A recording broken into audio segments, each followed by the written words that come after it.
Goodbye to all the haters, doubters, and non-believers trying to bring you down. In the blink of an eye, you'll realize that there's so much more to the book than the page you were stuck on. Finally, you will be free to live a life you love living instead of the life you think other people want you to live. Remember, you're the highest authority when it comes to knowing what you want and what you love. So stop trading yourself for the approval from others. Ladies and gentlemen, weirdos and geeks, please repeat after me. I don't give a fuck.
Target acquired. Eagle 1, first strike. You have permission to engage the target.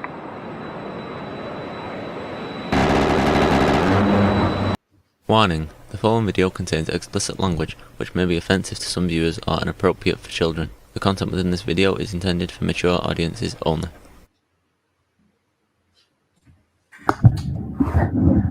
Forgot to pull my mic out. Welcome everyone, ladies and gentlemen.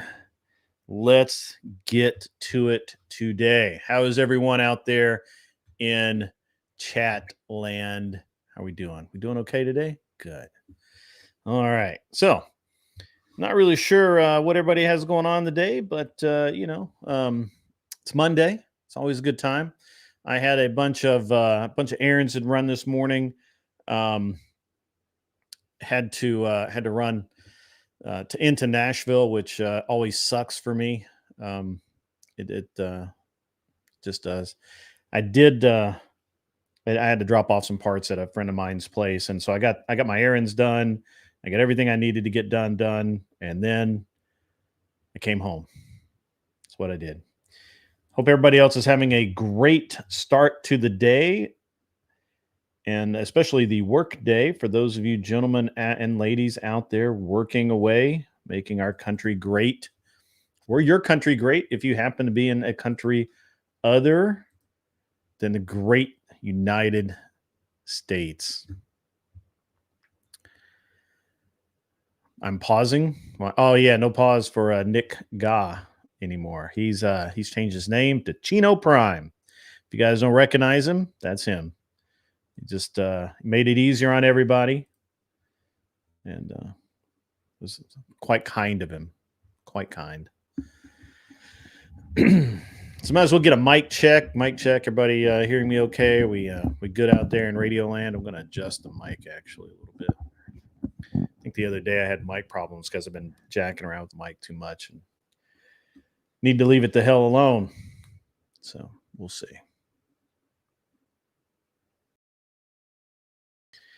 All right, Mr. Mister's out there. So mic check is good. Let's go ahead and see who the lovely people we have in chat are so far today. Siege D dropped by and hit and ran because he had to go to work. That's okay. Chino Prime, aka Nick Ga, he's out there. Effing Epic out there. That's awesome. Good to see him out there. Mr. Boulay, of course, is in the chat, ready to do work. Joseph Oram is out there. Roland Thorne, good to see you. I see you're laying away a Glock 34. That's a great competition firearm, and I'm glad you're into it. If your hand was too big for a 19, I'm not really sure that 34 has the same size grip. That's okay. Ghost 1978 is in the house. Everyone say good morning. Wow. Shane Herbert is in the chat. We have got it going on today. 100%. How about that? How about that? So, yeah, good times. Good times for everybody. Good times. Right. Kevin L is present. The L is not for loser, as you might suspect. The L is for something else entirely. About the UI, the user interface. Is there something I'm missing? Let's take a look here. Oh, yeah, it says, please set the language. I don't know what that's for.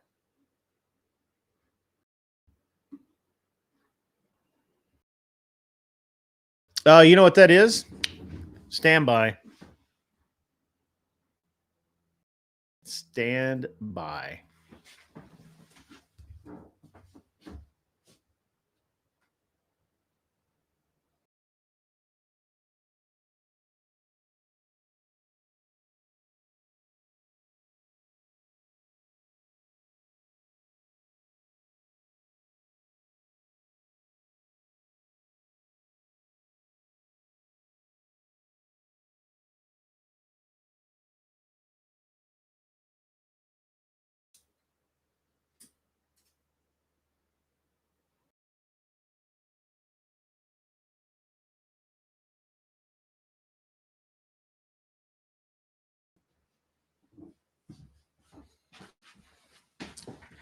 All right, guys, sorry about that. It's a camera issue. Let's see if this works. Nope, that's even worse. Stand by. What in the world?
All right, there we go, guys. Sorry about that. That was my bad. My bad.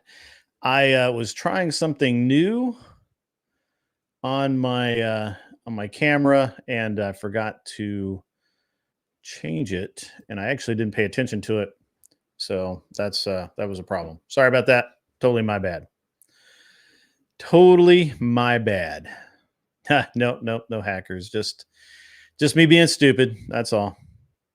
Just me being stupid. No big deal. It's all good. Hey, TR Finley, thank you for showing up.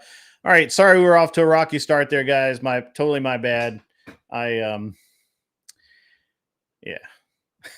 it's stupid.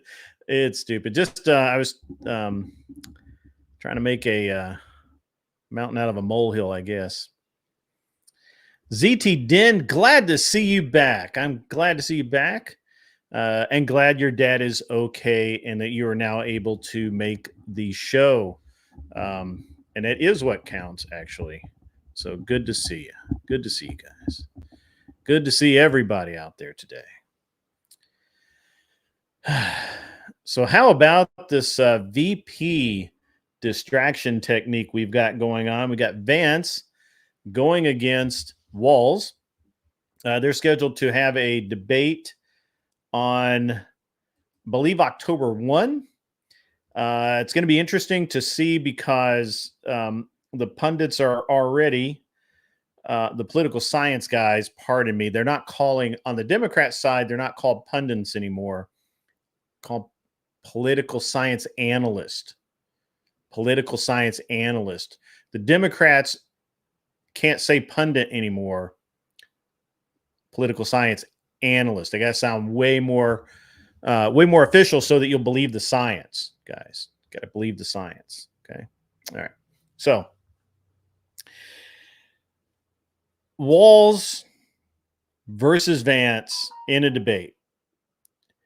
Now, personally, I see this only going one way, and that is Walz is going to look like a chump, and he's going to do he's going to do the one thing that a VP cannot do in a presidential race, and that is he is going to bring shame upon the House of Camel Toe even more than Camel Toe herself has brought that shame amongst us.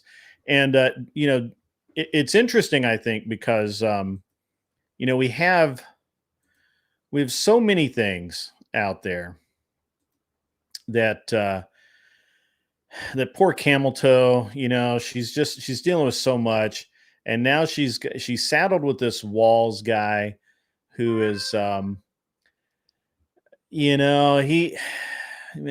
not very good, right? He's just not very good.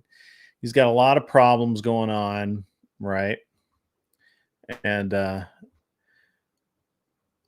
he's going to look really bad against Vance. I mean, he's going to get smoked. While we're listening to me, I'm going to turn the volume down on the background music a little bit, but we're going to listen to another version, Small Chameleon, about how absolutely Camel Toe is. How she changes every single event. Yeah, TR Finley, he can't hide his far left. What's even worse is that he can't hide his lie. I think that the mistake that Walz is going to make, and I don't think he can help himself. Walz can't help himself but to call Vance on the supposed military appropriations or misstatements that Vance has supposedly made. I don't think Vance has ever actually made any. But Walz is going to feel obligated to call him on it. And when he does, that opens the door for Vance to tear his ass up. Because, I mean, we've got footage of Walz lying, like on camera. So, I mean, it's going to be a bloody debate, I think. It may not be. It may be that between now and October, that may be why we have this long delay in the debate. It may be in the next 4 weeks that Walz's people reaches out an olive branch to Vance to say, hey, we won't talk about this if you won't talk about that. But we'll see. We'll see how that goes. Personally, I think Walz is in a lot of trouble, and he can't help himself, right? And Camel Toe is playing the hiding game. I think it's really interesting, and I think everyone should find it very interesting that as of right now, Camel Toe has been the de facto nominee for about 3, almost 4 weeks now, almost a month. And she's given exactly 0 press conferences, interviews. She's not sat down with anyone. She has not done anything. She's released some random note direct to the press. She doesn't actually show up and do anything. And it's very much like she's doing the it's very much like she's campaigning from the basement again. I turned the music up instead of down. No, I turned it down and I couldn't hear it, so then I turned it back up. Is this good? Is that a good volume level for you guys? And it's supposed to be kind of background music, but you should be able to hear it and understand the words. But it's okay. I'll stop it in just a minute. Is that good? Good level? Level check. Level check. Check, check. Level. All right, cool. So, you know, I think Camel Toe's just in a lot of trouble right now.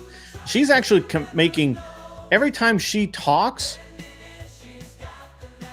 she makes Trump look better. She's better at campaigning for Trump than Trump is at campaigning for Trump, which is, that's a tough spot to be in, guys. That's a tough spot to be in.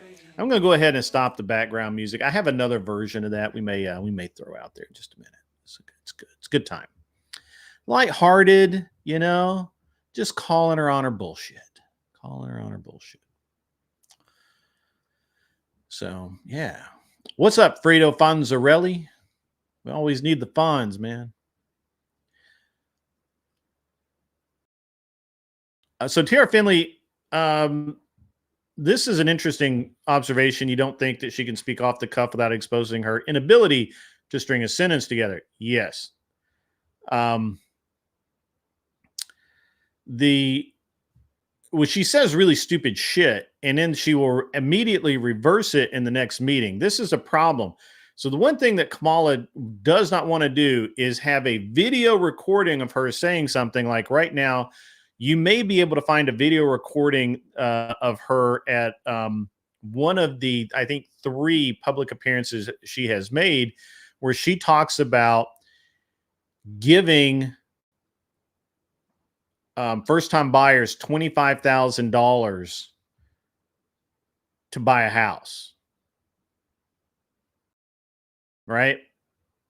This is just not a good strategy at all. I mean, this is all that does is increase the value of every house out there by 25 grand, and it's a bad. I mean, this is the dumbest thing ever. Like, there's literally nobody on the face of the fucking planet that would think that it's a good idea for the federal government to give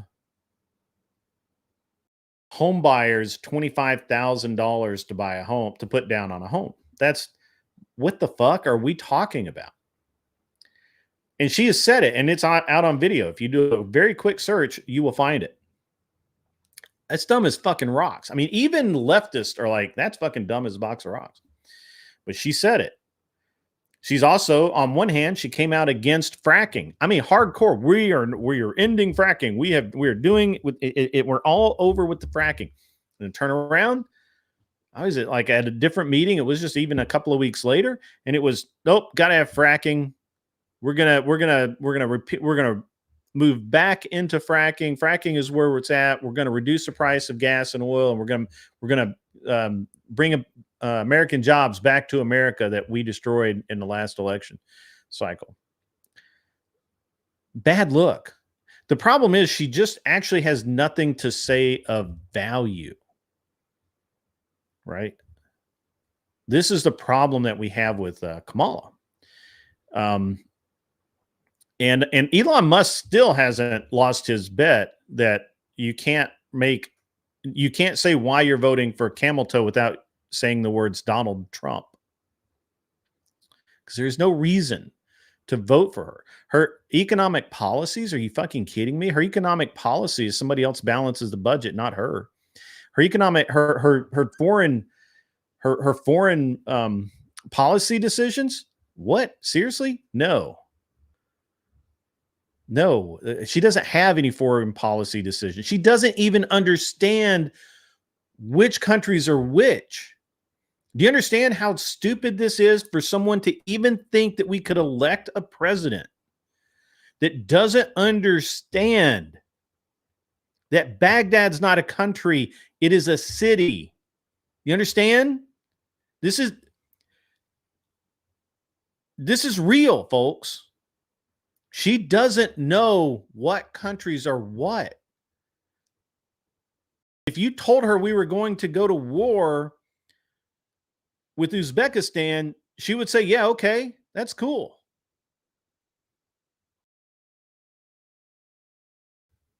She doesn't understand anything.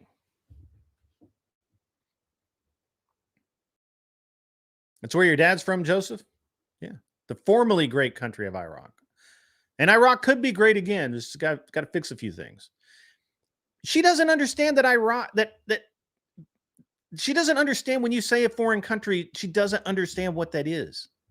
She's that stupid. It's dumb.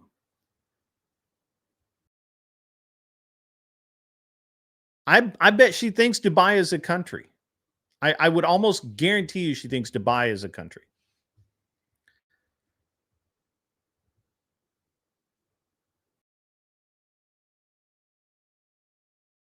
I mean, this is the level of stupidity that we're dealing with, because she's never been that person. She's never had to be the smart. She's never been. Look, the thing about politicians, right?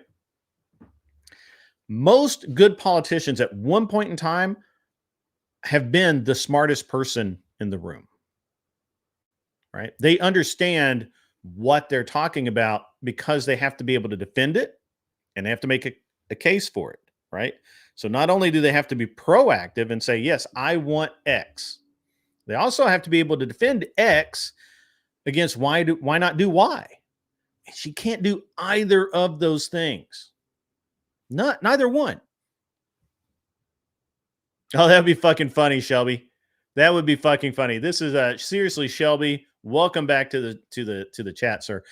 Can we get a map and let her show us where Germany is? I bet she picks France as Germany. I mean, it's just the way it goes, man. Look, this is what we're dealing with here. This is the entire reality of the situation. And I'm not making this up. I'm not even being that, I'm not even like straying that, I'm not even being that rhetorical. She is dumb as a box of rocks. So if you are actually if you think you're voting for her, you're not. You're voting for the 5 or 10 people that run her. Okay. And by run her, I don't mean like a train in a whorehouse. I mean run her like puppet and puppet masters and spies and spy masters. At that point, she's simply a figurehead, and we become a third world country with a puppet leader in office. That's what happens if we elect Kamala Harris. Period. End of list. You cannot say that she's smart. She is not smart. You cannot say that she has integrity. She's absolutely proven that she has no integrity. She literally slept her way into her job. That's not even a joke. Willie Brown still laughs about that shit to this day. You know, Montel Williams lost her phone number. Just, you know, it's the way it is. Also, yes, she can't tell you what a woman is. You know, I mean, a lot of people seem to have trouble with that these days. And on the other end, she now has Tim Walz. Tim Walz, who literally pushed, railroaded through laws that allow children to be cut up without their parents' permission. Do you understand this? They can have surgery, serious life-altering surgery. Children can do this without their parents' permission. He railroaded that shit through.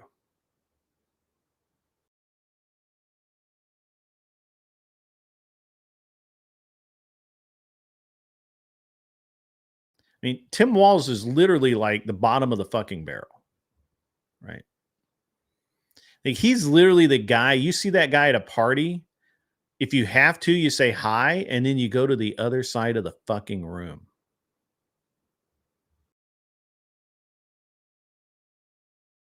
It's the way it is. I do agree, Mr. Mister, that every candidate they get, they just seem to be one after the other getting worse, more radical, worse, more radical, worse, more radical. I think honestly, it's an acid test, right? It's to see how far they can push the American public. How much can they take you as American citizens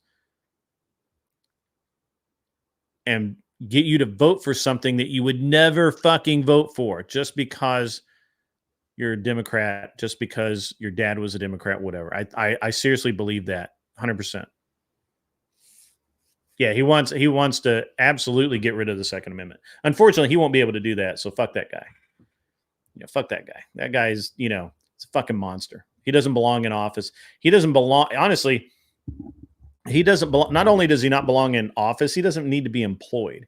He needs to be in a fucking cabin somewhere in the woods where he can be a blathering old man that nobody pays any attention to. So. Seriously, Shelby, I think personal opinion is the Democrat, who the fuck ever, that are running all this shit. My impression is what they're doing right now is they are putting forth the literal bottom of the barrel Democrats to run against Trump. They don't believe that they can beat Trump. And so it's easy. If they do beat Trump, great. But if they don't, if they lose and they think they're going to lose, they can say, well, look, they wouldn't vote for this nice old man because they're going to portray him as just being a doddering old, nice, Bernie Sanders, everybody's cool, not a lunatic. This nice old man, and they wouldn't vote for the black woman who's not black. Grumple Stillskin, you can come up. Let me throw you a link, man. I can throw you a link. I was gonna do one of my monologues today, but that is totally cool, dude. Let me throw you something. Let me throw you a little something. I gotta scroll though. Gotta scroll. There we go.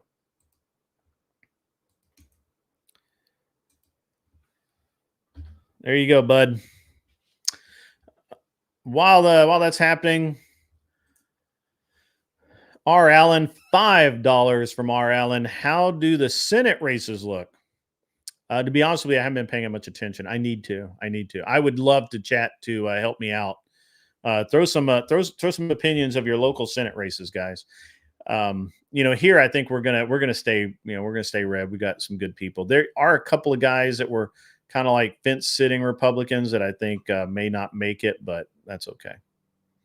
And thank you again for the $5. Appreciate that. It all helps. Thank you once again, R. Allen. Thank you.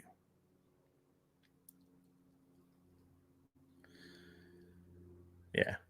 The interesting thing is the right-wing lunatic thing is starting to not be a thing because we're actually sounding like a lot less lunatics than the left. The left these days are just absolute lunacy, man. And look, I know you guys probably didn't, but did any of you guys see Not So Erudite kind of bag on Destiny and some of the other guys? And she's like all up in her big bad self when she's talking about in this, I can't call it an interview. She really didn't interview anybody, but Not so erudite. If you guys didn't notice, she's kind of made a break a little bit with Destiny since he's been going off on this Jan 6 self-destruct sequence. And she's trying to come off as this like reasoned, rational, you know, alpha female kind of, hey, you know, well, not alpha female, because she tries to make it seem like her and her husband are totally egalitarian and everything's great. And but it's a load of horseshit. And when you listen to her talk, like if you actually like, if you're driving someday and you just don't have nothing fucking better to do, throw on the Not So Erudite thing that she did where she talks about the last one where she talks about Destiny or whatever, or one of the reviews of it. There's a really good review. I think it's by KUL something. Coolin. I believe he's Australian or British. It does a really great breakdown of her. Does a really good breakdown of how Not So Erudite is just dumb as a box of fucking rocks, but she's trying to seem very smart, and she is not. If you haven't read it, go do so. But a lot of the leftists, I think, are starting to realize how fucking retarded they sound when they say shit like allow children to make their own decisions and cutting up their bodies, or having scientists or doctors cut them up. So that's worrisome. Yeah, don't follow her. Yeah, definitely don't follow her. But if you can't, the thing to do with Not So Erudite is she will have generally she's a guest somewhere, or she'll do one of her little rambling critiques or some bullshit, and then you and watch the review of that. That's the way to do that, and that way you're at least somewhat safe. You won't be completely inundated with her hypocrisy and nonsense and garbage. So,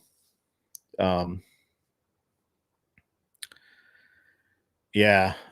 I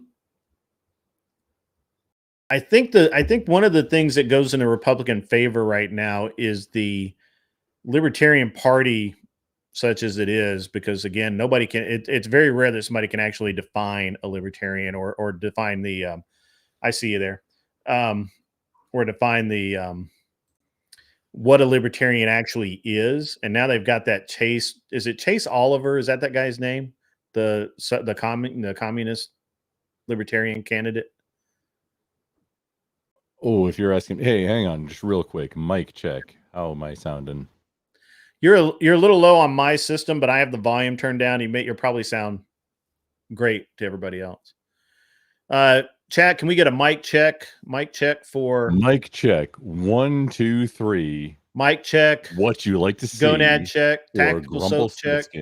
How is Grumple sounding on the Grid 1 Motorsports?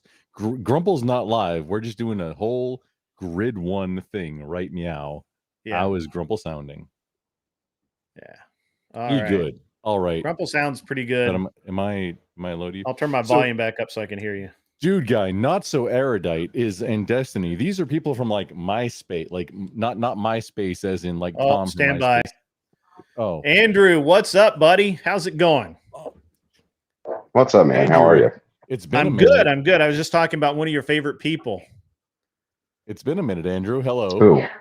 Not so. Hello. How are you, man? Living a dream. Oh, not so very bright. Not so very bright at all. Yeah. No, Not So Erudite is from my place, and like Andrew also like from Twitch, and both of them. Yeah. Both like Destiny and Not So Erudite are like not the, maybe sending the best and brightest, as we might say. But no, Andrew, what like you've been killing it lately, by the way. Just.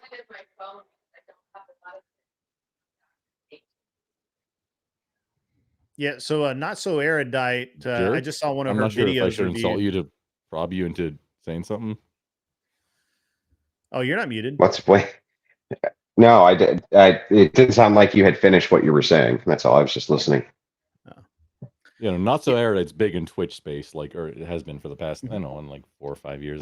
Yeah. That's why I'm gonna start doing a Twitch only stream, just going after Twitch political activists and just beating the shit out of them on Twitch. I should do that as well. That's something I'm gonna launch in the next couple of weeks. I'm tired of the foothold that the progressive. Wait, Andrew, you've had your, like, you've had a channel on Twitch for quite a while. I'm in. No, if you need any, not that you need assistance, but I'm in to help you for whatever that is on Twitch. No, Twitch is my. Yeah, well, what I'd like to do, I'd like to. I know everybody, as you do too.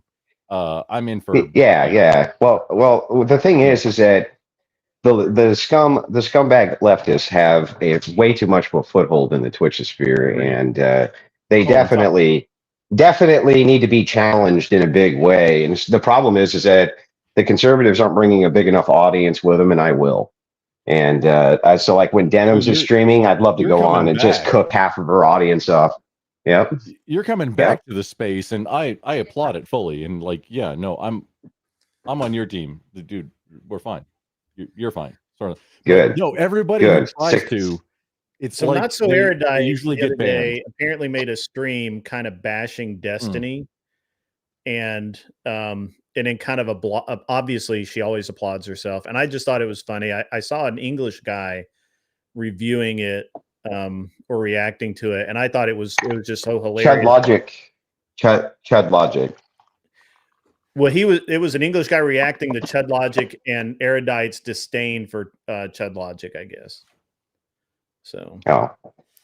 Yeah. Maybe. Well, I mean, these people, there's such a plague inside of that space, and the thing is that they're just continuously unchallenged in every single conceivable metric. They're just unchallenged in that space, because what they do is they try to mass report any conservatives that go on. Most of the conservatives aren't making enough. They're not making enough money for Twitch to take them seriously. But I'll be making a bunch of money for Twitch, I'm sure. So I don't think that they'll be so eager to ban. Go ahead. Lecture fan just got suspended on. It was on Tuesday, this previous Tuesday, a week ago. With some of us, I may have been one of the ones that did a Twitter campaign to get him unsuspended because he said the name of a 1954 import, like, how to say this? I'm not sure on the different platforms. 1954 operation. It begins with W, ends with AC. Gotcha. He said that. Yeah, he said that thing, and that got to him. This is a guy who's been live on the platform. You know, I mean, Andrew, you know, Lecture Fan, right? Yep. Safest streamer ever, right? Am I wrong on this? Fucking no. Very, very tame guy. Very tame. Safest guy ever, and he got suspended for mentioning the name of a government program. Yep. Well, how much sense does Twitch make in this current? Well, Twitch poll especially has they have their golden boy, who's a Hassan Piker. Hassan Piker makes them just gazillions of dollars, dude. Like, this guy is just a massive cash cow. And so anything that's going to rock the boat, if the Hassan Piker people go to their Twitch reps and they're like, hey, look, you don't want to lose out on the millions and millions a year that we're bringing you in. This conservative over here, he's being a pain in the ass. We need you to get rid of him. They're going to do that. That's exactly what they did with Destiny. The reason they got rid of the Coomer Gremlin on Twitch is because Hassan Piker didn't like him. Oh, wow. That's it. Hassan Piker didn't like him. Because Hassan Piker didn't like him, Twitch had to choose between these two cash cows. They took Hassan Piker, who makes way more money than Destiny. Destiny's been taking a lot of L's lately, Andrew. And I remember this douchebag, by the way. I remember douchebag Hassan Piker before he got big, right? When this guy was doing, lives with 200 people, and we were making fun of his stupid ass and laughing at him and calling him a dumb commie and a chunk yogurt fan, and he's a nephew of Sank. You know what I mean? I remember when this guy thing ever was when Sam Hyde challenged him. I still meme on it. Oh, it was funny. Yeah, it was funny. But I mean, this guy was a nobody. His entire career was built orbiting around the Coomer Gremlin. His whole entire existence was founded by Destiny, and he had a nothing audience. Like, I mean, people would just clown this fucking idiot. We would do it all the time. We thought it was hilarious, and suddenly he blew up for no good reason at all, because he started getting more media attention, which he really didn't deserve, because he's a terrible commentator, awful debater, and he's not a good entertainer. You got the trifecta. You're correct. He's bad at all of the things. Also, tax Eat the Rich. I think he's on board with Eat the Rich. I'm not sure about how much cannibalism that he's willing to do, because he's giant pussy. So, well, Twitch is filled to the brim with a bunch of socialist, communist scumbags themselves, and they tell on themselves constantly. I mean, they've kind of outed themselves a million times as being exactly that, and so they see this guy who is parroting their values. The Destiny did not parrot their values. So, I mean, they really, they moved Hassan Piker to the forefront. Imagine Twitch, which became Twitch because it was just in TV. The entire platform built off the back of Destiny, and they banned Destiny and keep the commie. Andrew, just imagine that. Did you see? It was maybe a year ago, maybe not quite a year ago. The panel, I'm not going to mention who hosted it, about the morality of fucking animals. Yeah, I want to say a lot of views. I'm not going to say the name of the guy who hosted it, but that was I still refuse to interact with that guy. And that's like, is that not the epitome of degeneracy? Even hosting. Yeah. Was that Max who did that? No, it was Wick. Yeah, I just outed Wick. Yeah, that's right. Yeah. Wick. Yeah. What a douchebag Wick is. But those guys are all they don't have careers, man. They're what they do is they sit underneath the Coomer Gremlin's table, and they eat the crumbs off the floor, right? So anything that he spills off of his plate onto the floor, they go run over and yum yum yum. These are my nummies. These are my yum yum yum yum yum. They're not for you. These are my nummies. And they all fight over these little teeny tiny crumbs from this guy. It cracks me the fuck up, dude. I mean, it just makes me laugh hysterically that these people. I remember debating. Yeah, I remember debating with Wick, and he had, I think he had like 140 people in his chat. And I told my chat, I was like, well, go over there and make sure that we send this guy $20, so at least it makes it worth his time, right? It makes it worth his time to come on, because he's not getting any little Destiny crumbs. He's going to go to bed with an empty stomach tonight. He's not getting any of the crumbs off the plate. Oh, that's not fair. Andrew, the other night we had a girl come on who has been invited to whatever. She lives in Seattle, and so someone in her chat said to come over to, because I was streaming. We said, we'll go over and talk to him and get some pointers on going on whatever. And so my chat treated her very nicely. We were actually, for treating a degen girl who's going to go on whatever, they were actually really nice to her, and we were really upfront. We really talked to her in a really solid way. And I went over and checked out her chat and her what she was saying on her stream behind us. And boy, I have some gems that are going to be released as clips where she's talking about all kinds of nonsense. But it was really interesting because she had all these dudes in her chat, and none of them would.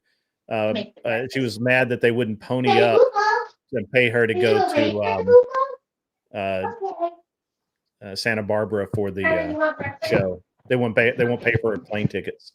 Well, it's really funny to me how much people think that they just deserve to make money streaming. They just deserve it. Well, I bought a camera and I'm live. I deserve to make a good living at this. I deserve to have people support me. And it's like, dude, you don't deserve shit. And you don't put on any entertaining content. And you're a fucking piece of shit.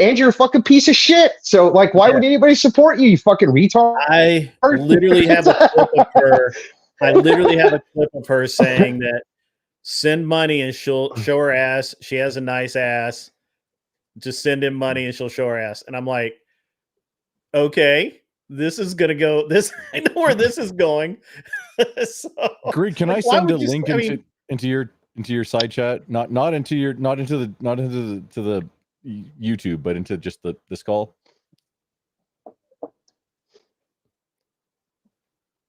I'm sorry. Just can I send a link into the Yeah, wherever our you side want. chat? Yeah, it's totally No, cool. it just says I can't. Oh, go to private chat. Oh, private. And then I can post it, or you have to get Mr. Boulay to let you to hit it because we have the link. It's moderated. You'll get it'll time you out. Okay, well I put it into the side chat here. Andrew, I'd like to just do things against degenerate. I'm totally on everything you've been doing, anti-degeneracy. You just happen to have the ear now of somebody who's been on the background of Twitch Paul for the last 6 years. From before. Well, that's good. We need to set up. We need to set up a bunch of debates. We need to set up a bunch of debates with the scumbag Twitchies and just continuously wreck them over and over and over because it's good for them. That's all I'm trying to do is just get contact because I I've seen you previously. I think we've interacted a few times. I think I did I was on your thing a couple of years ago. It doesn't matter, but I just contact so we can continue doing things. If you would like to. Yeah. Well, you can just hit me up on Discord too, man. It's the easiest way to get a hold of me. Or Twitter. Twitter DMs are good too. Okay. Yeah. Andrew, you're Twitter. I'm at Paleo. Yeah. Go ahead. Sorry, Andrew, I didn't cut you off grid on your own show. Yeah, it's cool, man. Hey, I really like what I've been seeing out of your debate course, and I've been hawking it around in a couple of different places privately, so I don't seem like a big ass shill for you. But I freely let people shill your course in my chat all the time. So well, that's good, man. I'm glad people are getting a lot of value out of it. Everything I've heard, I told people if I was going to make. Yeah, I told people if I was going to make one, I was going to make one that was really high quality, and I was going to charge a bunch for it. So I think people were prepared. But yep, that's it. It's like, look, I'll make it, but if I'm taking 30 days of my time just in the video shoot, and then another 6 months just doing script writing, and we go full bar on it, I'm charging a lot for that. And then you get residual income, royalties. Yes, it's the best possible thing you could have done. Yeah, well, I mean, I didn't really want to do it, honestly, because I only have so much time. You know what I mean? I just only have so much time. No, and time are the only truly constrained assets that people have in this world. And yes, time is much more valuable than dirt because you don't know how much you have. Yeah, I agree. And so I'm but I had so much overwhelming interest. I had to essentially do it. That way I have some place to direct people. I'm hearing great things about it. I mean, like literally people are like, this thing's awesome. Love it. So good. I'm really happy that people are getting a lot of value out of it. That's the point, right? Make something that's super valuable for people. And then people will enjoy it and always feel like they got enough bang for their buck. That's the point. You know what I mean? And we're going to keep on releasing onto that course as well. It's not like we're going to just stop, Right. So I appreciate in any case, the other night as well, by the way. I appreciated the raid that you guys sent me a raid. And no problem. Great. It was great. Are you doing, I always try to raid smaller streamers, dude. I think it's really helpful to their channels. So I really appreciate that. Are you doing Socratic methodology? Just because I think that's how you generally operate. Because it's obvious. Well, the Socratic method is covered, but really debates about paradigms and worldviews, and so that's what's really covered more than anything. If you can get even and how to have a sealed, tight worldview. Oh yeah. Yeah. Yep. It's a lot. Right. There's a lot there. So that's why we took so much time. I actually hired some professional philosophers to come in and assist with some of the groundwork. And they're inside the course as well, explaining a lot of these concepts in a really simple way for people. So I think people get a lot out of it. And again, if we were going to do it, we were going to do it right. That's awesome. If you're going to do something, do it right. Right. I like it. Yeah, I agree. I believe in this. Go big or go home. Correct. Yeah, I don't even know about go big, but just at least do it right. Right. You know, just do it right. If it's worth doing, it's worth doing right. Anyhow, so what's new with you? What's new with you, knuckleheads? What are you doing? Well, I was just talking about how Kamala is so dumb she probably doesn't know where Germany is on a map, and she can't name 2 countries in a row. She probably thinks Dubai is a country, and why would we want to elect someone that stupid as president? So it was. I mean, it was a really long speech, but that boils it down.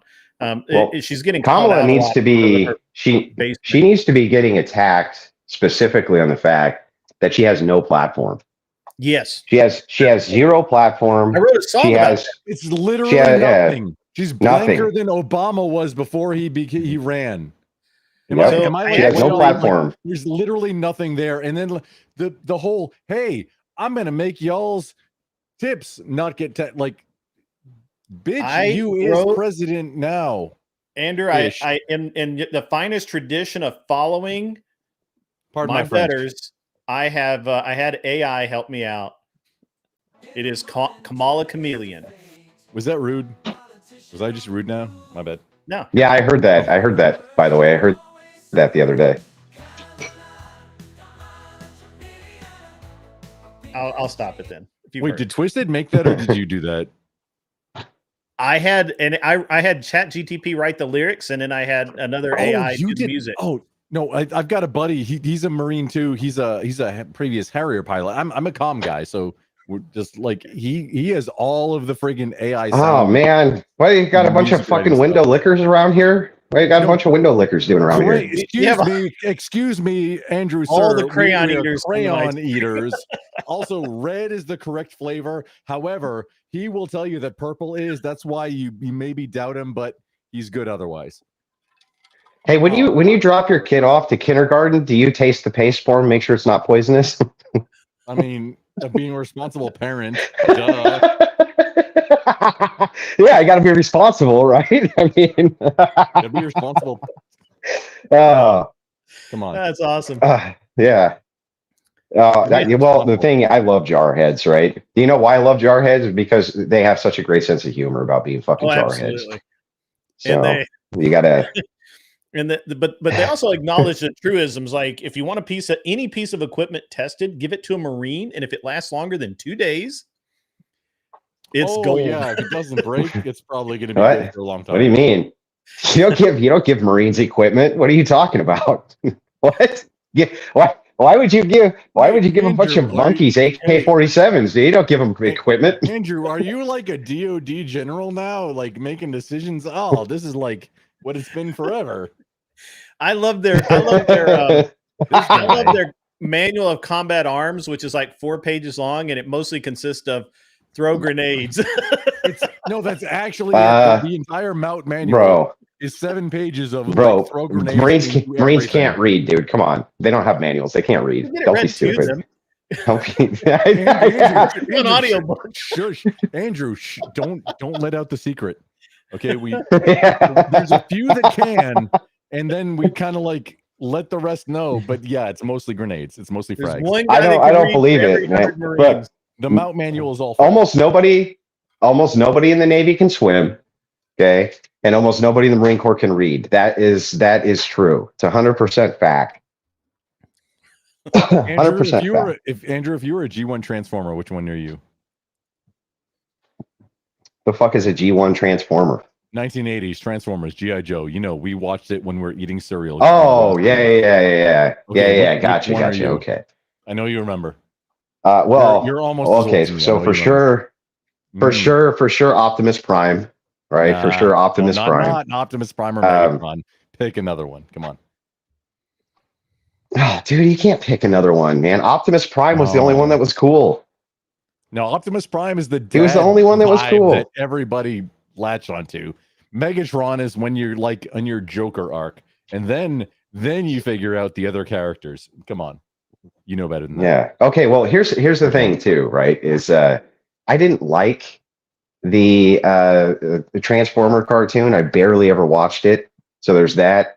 And then on the G.I. Joe front, I did watch G.I. Joe quite a bit. Okay, and I would pick Sergeant Slaughter, I think. They were on at the same time. Sergeant Slaughter was you had to send away with box tops or something, like UPC codes. I remember getting the Sergeant Slaughter. Also, he was a wrestler that didn't actually correspond to the show. Yeah, did do it well. That was WWF or something. Didn't really.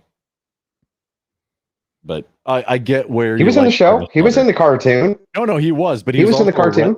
Somebody, one of the WWF or E or whatever it was at the time, wrestlers chose Sergeant Slaughter as a character persona. Yeah, and that was not the same as the cartoon at all. But bro, all of those cartoons were just merch sales advertisements. Yes, they were 22-minute the toy companies. Yes, yeah, the toy companies they actually funded Hasbro. The cartoons. Mostly Hasbro. Well, not just Hasbro, but Bandai as well. Bandai, yeah. So Bandai did, and then Hanna-Barbera. Hanna-Barbera were the only ones who really stayed out of the merch cycle. Gundar the Barbarian. Well, they stayed out of the merch. They stayed out of the merch cycle. Hanna-Barbera did. They stayed out of it. They were actually making what they considered to be good entertainment, and all Hanna-Barbera cartoons, by the way, suck. All Snidely Whiplash, without exception. Am I right? Snidely Whiplash, best villain. Yeah, Snidely Whiplash. Okay. Well, maybe. No, still that wasn't good. The Flintstones wasn't good. None of those were good. I watched Speed Racer. None of those were good. And a bunch of this like Space Force and that kind of thing. I was a weird kid. Sorry. Yeah. Fuck Transformers. I'm a Voltron guy, motherfucker. Voltron. Okay. Fuck off. Okay. So no Transformers. The guy who got fired from the Voltron went on to make Power Rangers and became a gazillionaire. I don't know. Voltron was awesome. The lions was awesome. Netflix rebooted it too, which I think honestly stayed kind of honest to the story. I'm not sure because I Netflix, but I'm not sure. But can we acknowledge how awesome it was, how racist the original Power Rangers were, how they gave all the suits to the nationalities that reflected, like the black guy was the Black Ranger and the Chinese chick was the Yellow Ranger. And the cheerleader was the Ranger. The Pink Ranger. Yeah, it was it was one of the most completely over the top. Even the White Ranger, of course, white guy, White Ranger, right? If I may postulate, also, why did they make the Black Ranger autistic in the movie? In that one movie, I don't know. You watched the? I wouldn't watch the movie. I wouldn't watch the movie. When my kids had it, and I saw. Hey, when you were a kid and you were watching Power Rangers, did you ever sit there with a friend and one of your friends looks over at you and says that the Asian villainess, did he ever look at you and be like, I'd bang her? Did that ever happen? Was that ever a thing that happened, bro? I was growing up. It happened. Come on, don't lie. It happened. Andrew, I think you're a little bit maybe younger than maybe me, and definitely if you're younger than me, you're definitely younger than Grid. I never watched Power Rangers at all. I didn't watch them at all when I was in prime time for that at all. You never watched. Well, I think Power Rangers was. However, the theme song written by Buckethead is an absolute banger. Ask anybody to jam on it, and any musician will fucking jam on the Power Rangers soundtrack. The theme song. You mean Go Power Rangers? Go Power Rangers, bro? That song is an absolute banger for a musician to jam on. Yeah, Thundercats was great. Thundercats was awesome. Star Blazers. Yeah. Space Battleship Yamamoto. Okay, anybody not mentioning Silverhawks, by the way? Just saying, but no, Thundercats. Wait. What about Brave Star? There you go. Brave Star, the one with the horse that was that turned into like the person that was the horse. Yes. Okay, so we're on the same page. Okay, hang on. How could you come up with a better plot? How can you come up with a better plot synopsis than this? On Mars, a Native American sheriff with a robotic horse who has the power of nature on his side is taking on a Western-themed, hat-wearing white villain for no particularly good reason. How can you come up with a better plot than that? Can't be done. Yeah, it can't be done. Obviously, something is. So we got to do things. By the way, if you want to see the worst intro to an 80s cartoon or 90s cartoon ever. Pull up the intro and play Brave Stars intro. Marshall Brave Stars intro. The worst, dude. It's the worst of the worst. It can't be worse than He-Man and Masters. It's worse. It's worse, dude. Wait, we're it's Adam worse. Attorney. I literally like Green cringed Tiger every time and He-Man Cringer? came on. I was like, Oh, how do I know that lore? Well, maybe live through it, but yeah. Now the best intro was Gummy Bears, though. That was the best. Do you guys ever see Gummy? You didn't see Gummy Bears? No. Yeah, Disney actually made some really good cartoons, man. I've heard a lot of like not remixes, but maybe metal covers or remixes of the Gummy Bears theme song, and I gotta say, the covers have been bangers. Okay, not as much as the Transformers movie, the 1986 Transformers movie. All bangers, but the Gummy Bears soundtrack, sometimes it is banger. It was composed by somebody that was a composer. You know, so was Darkwing Duck. Darkwing Duck was good too. Darkwing Duck. And what was the other one? If you meant DuckTales, woo. Is that what you meant? No, that wasn't good. No, Darkwing Duck. You're incorrect. No, Darkwing Duck was a banger, but I mean, hang on. No, DuckTales was actually not arguably a banger, the soundtrack. Okay, no. Okay, the best banger was the intro to Chip 'n Dale's. Chip 'n Dale Rescue Ranger was the best. Was pretty good. Yes. It was pretty good. Can't compare to Duck. Actually, none of the 80s cartoons can compare to DuckTales' actual, like, legit viral banger. Like, it's been scientifically proven. You know what? I refute the p-value of the study that you have presented here for your science. I think the p-value of 2 or more is required for this to have legitimacy. But what about the v value? There is no. Now you're a Marine. You may not know this, but not everything has a vaginal value. Okay, not everything has a vaginal value. So calm down. I know what I meant. Oh, it's amazing. It's like science. Like we all are on the same page. We're talking about the Science, of values and stuff. This is science. Okay. Yes, it does. This is science. It is science. Science. It is science. Yes, I've been defeated this time, Skeletor. Not. I'll be back. I like that the Skeletor running away in the cave thing has become such a meme. So awesome. I love that. All right. Well, guys, I gotta get going this morning. Thanks for having me on. I'm sorry for. I'm gonna eat some breakfast and do some research here. Yeah, get your day started, man. Have a good rest of your day. Yep. I'm sorry. All right, take care, guys. I'm on this. Right, Andrew, talk to you later. please DM me, or I'll DM you or something. Yeah, just DM me, dude. And we'll get it worked out. You guys have a good day. See ya, Andrew. Crazy, brother, man. Bye. Oh, what do we do from there? I don't know. I didn't mean to take up so much of that time. That's all right, man. No, I'm an asshole. I interacted with him like a bunch of years ago, and it's like he's not gonna remember it anyway. I send Andrew and Brian and a couple of other people the link to the show every show. So if they just want to pop in to say, hey, what's up, they can. So I just happen to be here for it. Which, no, I'm happy for it because I would love to get in contact with that guy again and like maybe do something. I don't know. Yeah.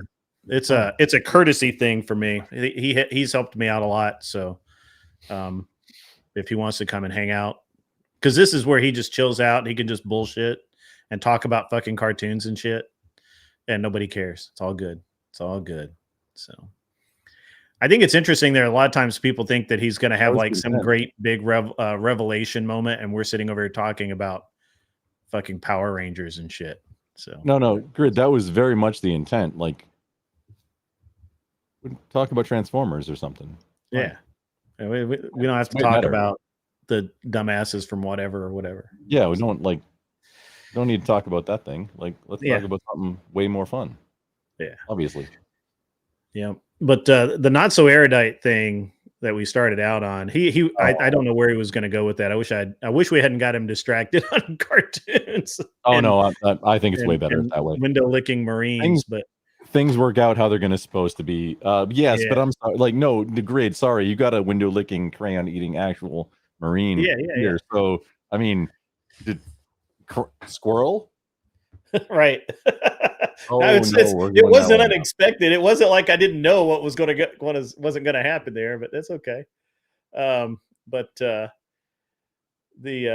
actually, Joseph Oram, the Marines have to test at 1 or 2 points above retard to be a Marine.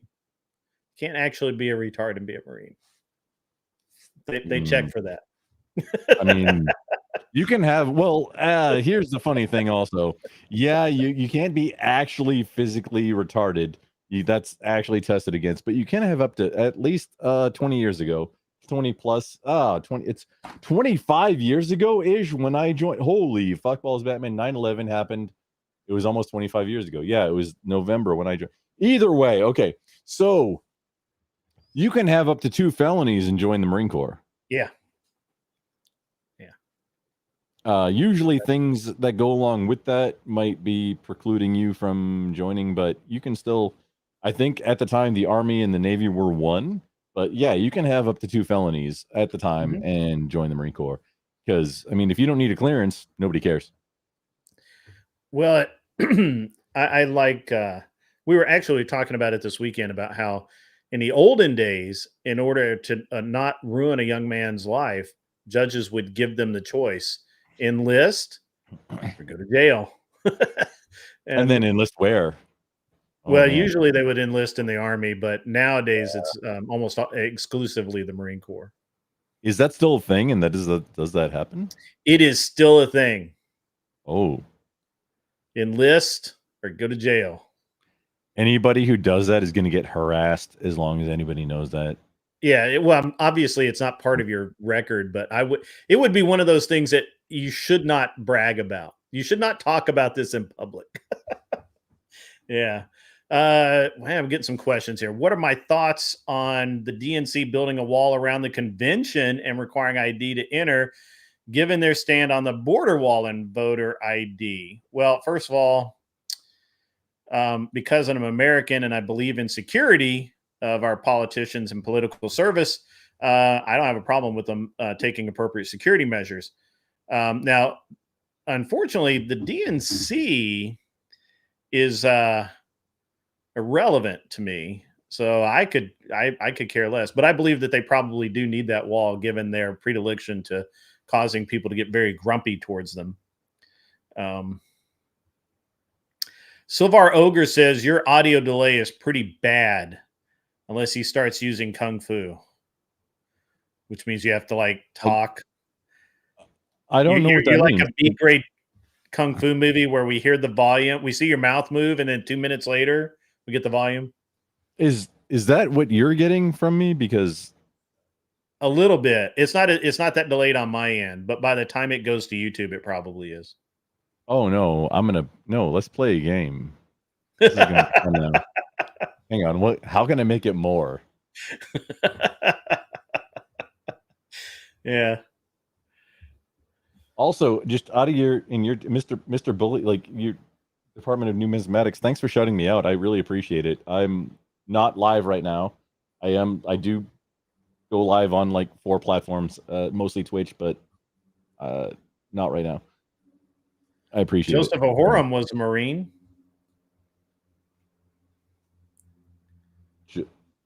Crayon eating retards. That was him that said that, by the way. No, that's so. Grumblestilskin, you may not realize this.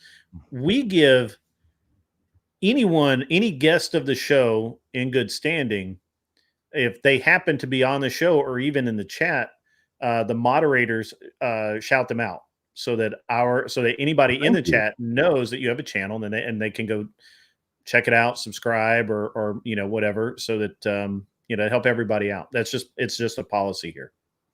I very much appreciate it. I only have like the recordings of live stuff. I haven't like created any videos yet. Yeah, no, it's fine. I'm gonna do an unboxing of a Fight Light belt fed. It's like an $8,000 AR upper. I'm gonna do an unboxing of that as a static video on the channel. I don't know, at some point when I get my lighting better sorted. I got some unboxings to do. Pew stuff. All kinds of. I went out and shot a match last week or weekend before last, and this weekend I'm going to go shoot a 3-gun match, and so it's gonna be a good time. What do you like for your shotgun on the 3-gun match? I use a 1301 Beretta. I'm using now the Turkish M4 clone, like the Turkish Benelli clone, and it's been great. They call it. There was like there was one that I remember. Anzer is the brand name, yeah, and it's actually direct clone of the intellectual property of Benelli, the Italian company. Benelli probably owns it. I mean Beretta bought a lot of the Turkish gun companies. Beretta owns Benelli. Beretta owns a lot of the Turkish gun companies. The Beretta Cougar pistol, they make 2 different clones of that in Turkey directly under Beretta. So Beretta's big. They're big now. I always like it when people say, well, I'd rather have my Benelli than a Beretta. And I'm like, well, it's kind of the same thing. Yeah, it's the same company. I got a Ranger, he's content creator also. He's big on Beretta shotgun barrels, especially. Like, I don't know. I don't know nothing about shotguns except for breaching, and this you don't need to. And then like hunting quail, honestly, quail. Right. I don't do dove so much when I'm actually hunting birds. I really want to hunt some duck because I love eating duck, but the only birds that I actually hunt generally is quail.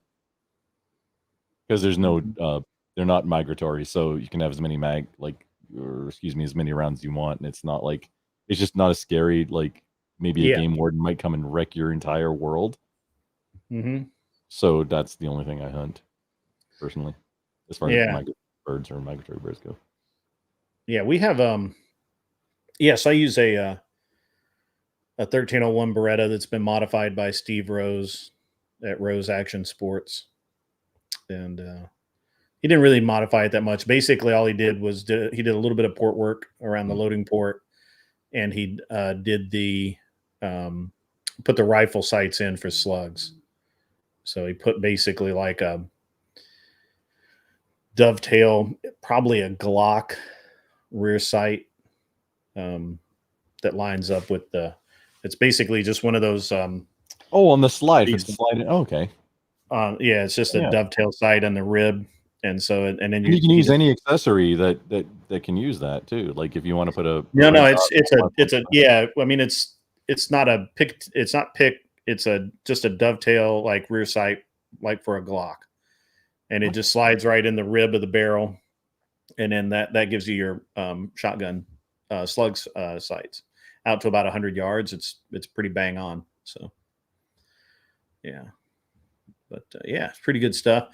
And then let's see what else. Yeah, I'm gonna do some shooting this weekend. I haven't decided which pistol I'm gonna shoot, and I happen to know that this is a very short range match. So I've got a very lightweight M4 with a WIT SME on it, and it's like stupidly light. And I may take it. Wait, what is?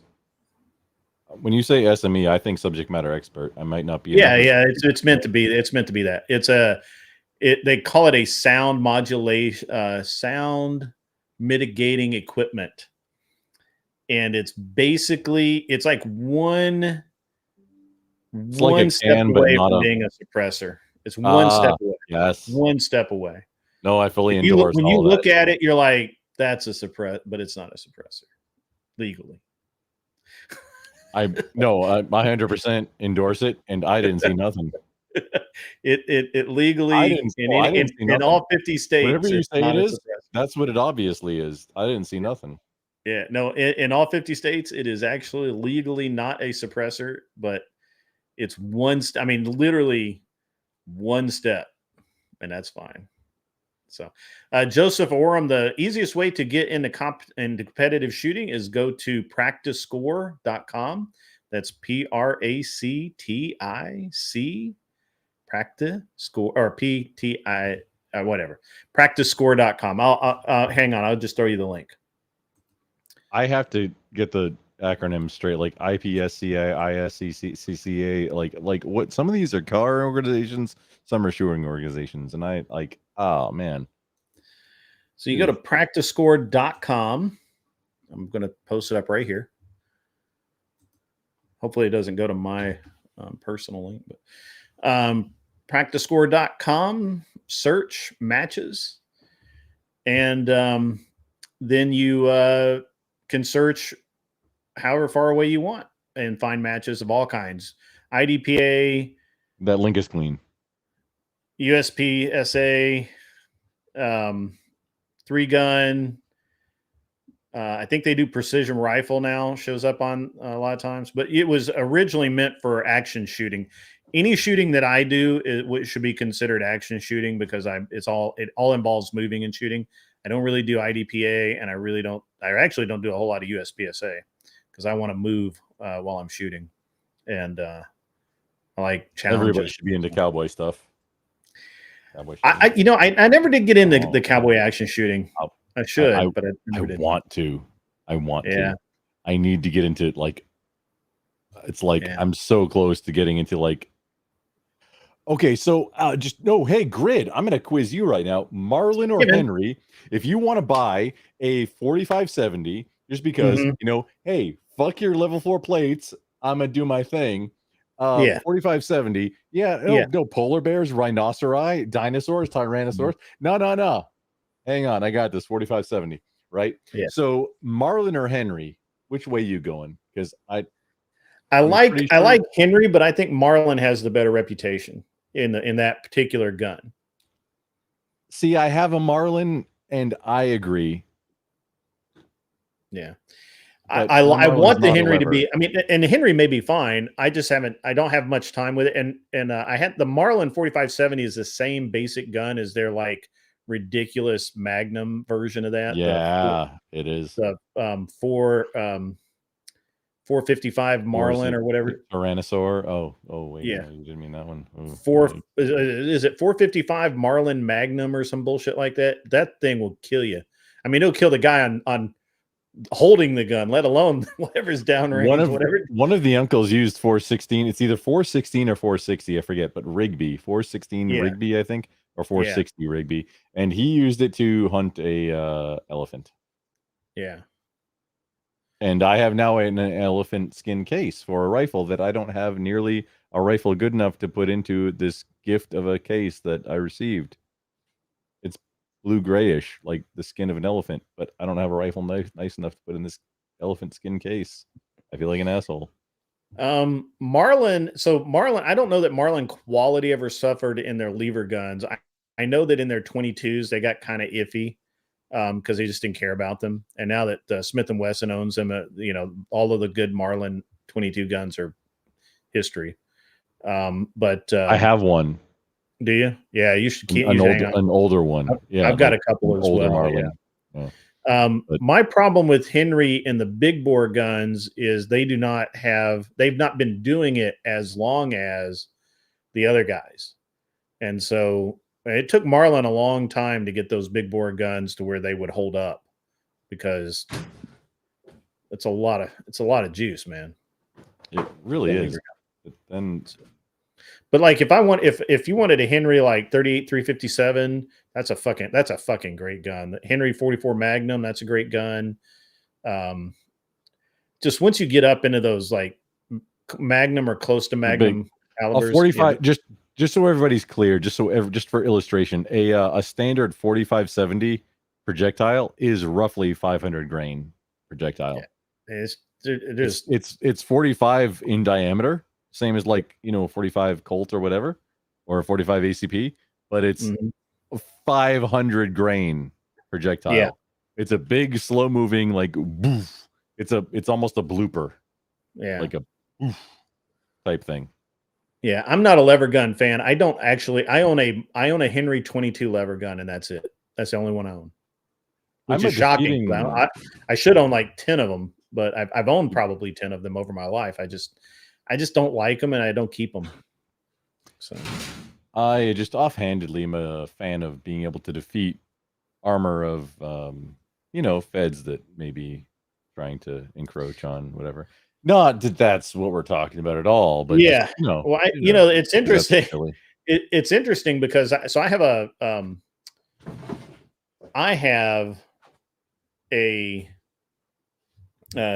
300 wisdom. Whoa, what happened? 300 wisdom. Oh, you jumped around a little bit, but your audio didn't cut out. Well, that was weird. Like my whole system went to sleep and then came back up. Your audio didn't cut out during the entirety that I could tell, or I think probably the stream could tell. So that was very strange. Getting it's weird. Like I may have had a power surge or something, because my laptop will sometimes do that when it goes from battery to I bet it went from battery to not battery. Is it charging right now? I've got power. Yeah, no. All right, whatever. Keep rolling.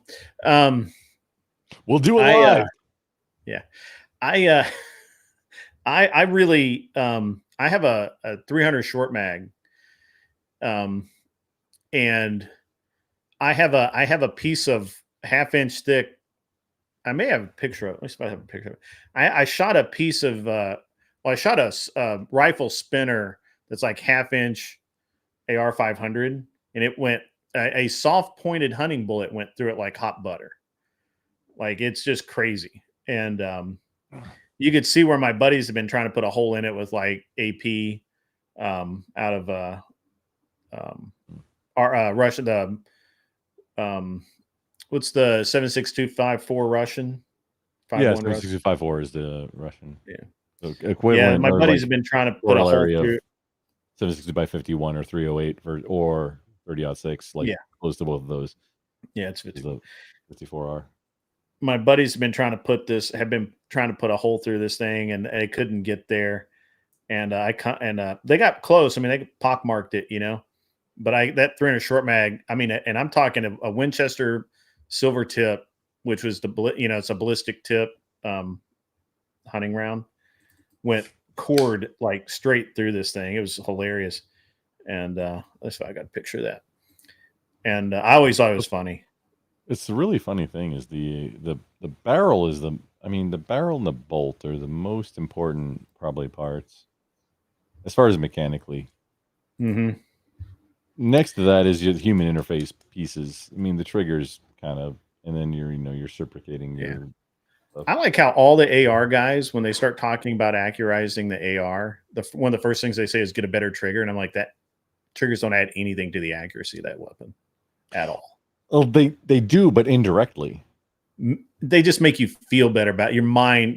Mentally, you think it's better, but if they make you not shitting up the equation, they make you the shooter not shitting up the equation is how a trigger makes it better. Yeah, more consistency. More consistency is accuracy, 100%. Yeah. So here's this piece of steel that I shot. That's a 300 short mag hole through it. Is this upside down where the yellow piece is? Yeah, it's upside down. Yeah, it's a flipper. It's a rifle flipper. That big old hole in the middle. Yeah, you probably don't want to use that round. We're not using that again anymore, because you could put a piece of tape over it. You could, but just kind of cover the hole. You could see all the dents where they were trying and trying and trying with the 5.4 to get through. And then I come up there, that 300 short mag goes 5.4 Kasul? No, the 7.6254 Russian, the rimmed Russian. The top, what was it? Hang on, what range? Hang on, how far away? It's like 110 yards, 115 yards, and it didn't go through. But the 300 short mag with a soft point and hollow. But understand, this is 160. I think it's 160. I'd have to go look. 168 grain at like it's probably 3,200 feet per second, 3,500 feet per second. And speed kills, Peaches. Speed kills. Oh no, speed. Yeah, like think about a bicycle being shot at your house at 300 feet per second. Yeah. Well, so I was also at a match one time, and of course we use all AR 500 targets, and we're shooting this stuff with green tip and all that. And it doesn't even mark it right, and all of a sudden a hole appears, and it was some stupid they weren't stupid, they were cheap. They were using 40 grain. Oh no, wait, 5.56 40 grain. 5.56 40 grain prairie dog rounds, and it just no. poured right through the steel. It was like 4,000 feet per second or some crap. Yeah, like that. No, that's like. And they're like, you're worried about us shooting it with 55 grain at 3,000 feet per second, and this guy just steps up with his like 45 grain and just goes, and I mean it hot cord through it like nothing. And I have a buddy of mine. People don't understand, to penetrate armor, it's speed. It's all speed. It's all speed. Velocity, don't even, direction doesn't matter. No, you're not doing science class right now. Speed. It's all just speed. Yeah. Like if you can make your rounds do meth right before a fight that you need to penetrate armor, you want to give them meth. Right. This is now a pro meth stream, I guess. I'm not sure. No, we're not pro meth. Yeah.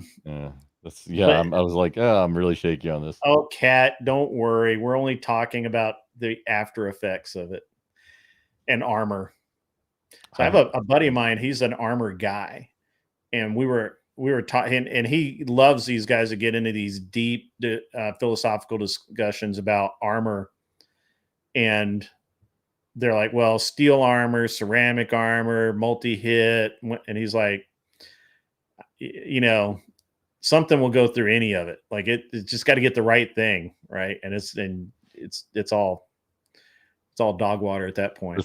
And I mean, wear something, protect from a lot of things. Yeah, protect from what you think the biggest threat is. That's your best armor. So one of the most interesting things, I ever saw was a test using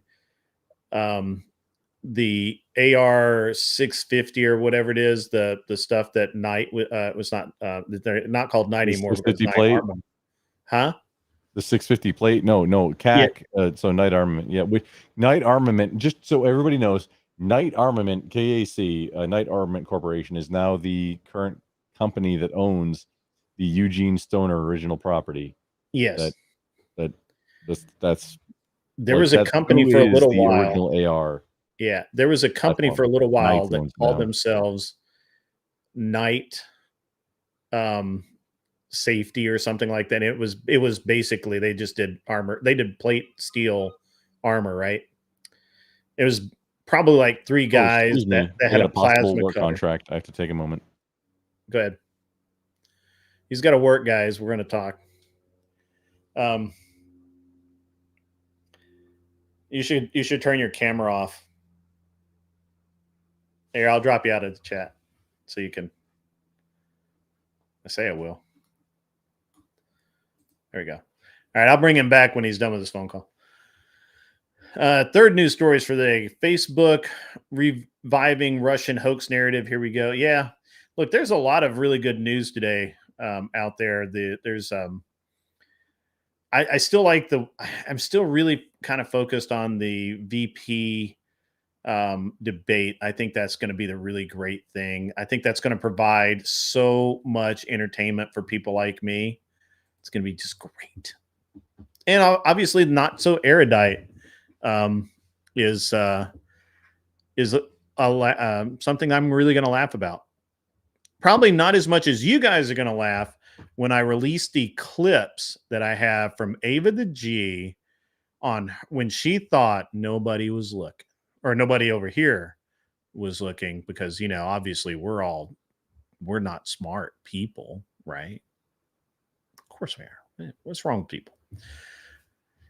Why is it that, what I never have been able to figure out? Somebody help me figure this out. Kat, help me figure this out. Why is it that leftists always think they're the smartest people in the room? You ever sat and talked with a leftist for more than like 10 minutes and they'll immediately tell you how stupid you are, that you believe whatever it is that you believe? Why is that? What's up with that? So, always go full retard. That's good.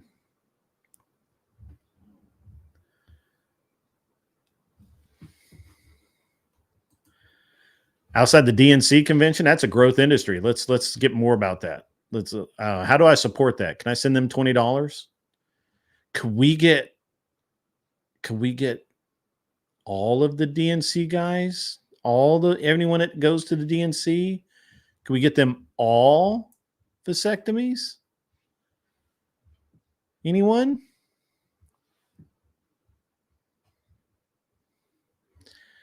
That's right. They might cry. They may cry. They're probably going to cry, actually. They're going to cry. They're going to tear up, you know. So.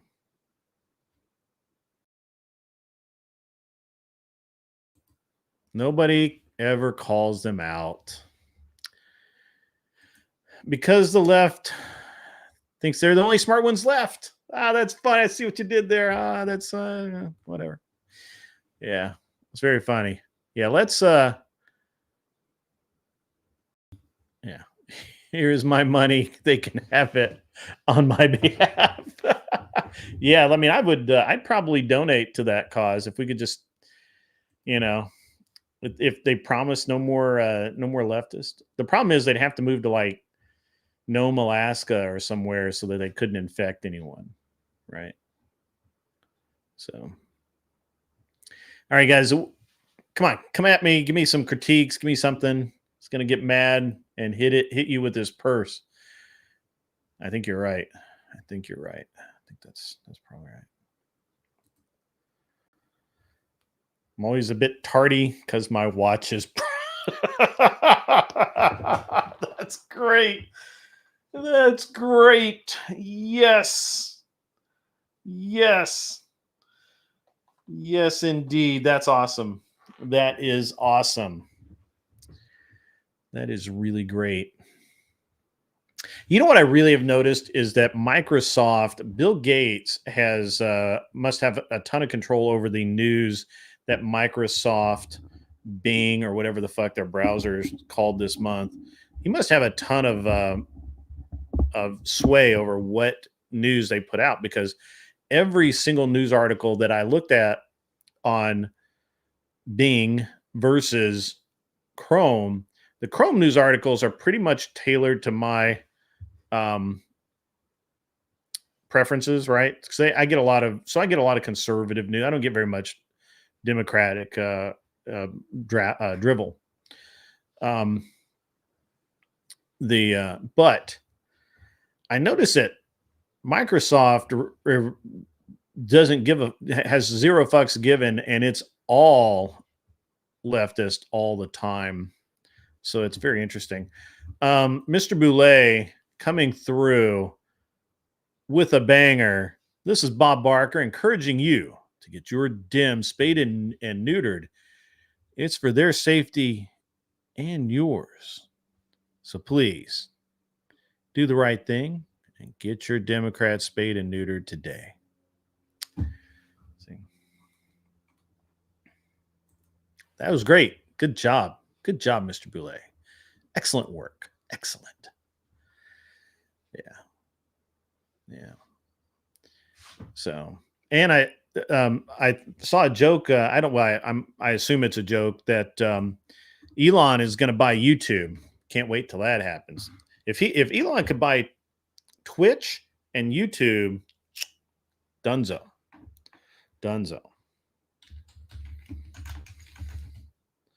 So that would be great. That would be great. Could we make that happen, please? That would be great.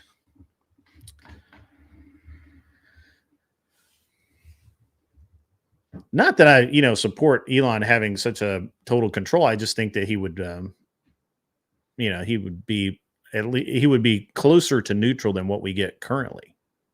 Right? Can we agree on that? We don't have to agree. I'm just hoping we can.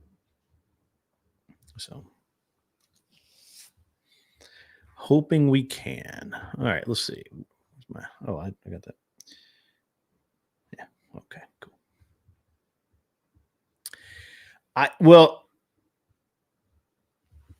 Elon has supposedly said he's going to buy YouTube. I said the best thing ever would be if Elon could buy YouTube and Twitch and own Twitter as well, that's like the holy trinity. That's done. Dunzo, bro. Free speech will reign supreme. I don't think he can buy Twitch, though. Twitch is run by a bunch of communists that don't care if they make money. I mean, they do. They just like to say they don't. Welcome, Nayakas. Michelle. Welcome, Michelle. How do you say that, Michelle? Anyway, yeah, Microsoft has seriously gone downhill based on their political views. No, I agree with that. So there we go. He would be Jesus for the internet. Yeah, I don't like Tesla cars, but I like Elon. Elon Musk has actually been doing a bang up job. Naekis. Okay, cool. I'll call you Michelle if I remember to. All right, guys, we're coming into the last hour. We're about 15, 20 minutes away from the last hour. If you want to come up and chat, feel free to reach out to Mr. Boulay. I need to make sure he has the link. I will do that now, because I was remiss from earlier. I will get that to him right now. And if you want to come up, there'll be the vetting is not terrible. However, there is some vetting just to make sure you're not going to do anything stupid to get me TOS'd out or get my stream taken down or any of that nonsense. Not that any of my normal folk would. However, there are people out there. There are even people that spoof other people. Oh, Anson Knowles is going to come up. Excellent. Anson was saved because Grumpelstiltskin and Mr. Andrew Wilson came in right as I was about to destroy the libertarian viewpoint. I don't know how any of you morons managed to get Chase Oliver, I believe is his name, into the as your candidate. I think that honestly, that's only benefiting Trump. I don't think that the libertarians will vote for Camel Toe much at all, but we'll find out. We will find out soon. Hopefully, Mr. Knowles has his finger on the pulse of the libertarian reality. That would be great. DHS has issued a warning for August 19th. Non-citizen spouses to be claimed amnesty. Biden policy in action. They won't be vetted, apparently. That's interesting. Yeah, Mister, if you you'll get timed out. You'll get timed out. Last night on whatever was hilarious. The time that I could be there, I was really tired. I had a long day yesterday, so I ended up passing out early. I even said I'm going to bed, and I was out. Went to bed. I only saw like the first 2 hours of the show. Let's see if I have you in my.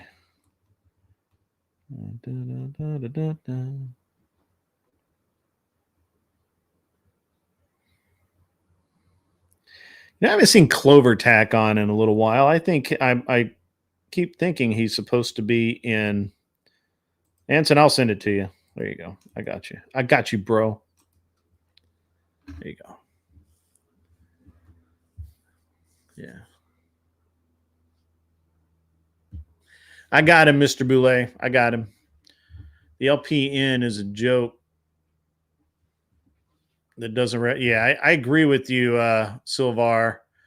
The problem is that I think that nationally the Libertarian Party is not particularly cohesive, and they're just not.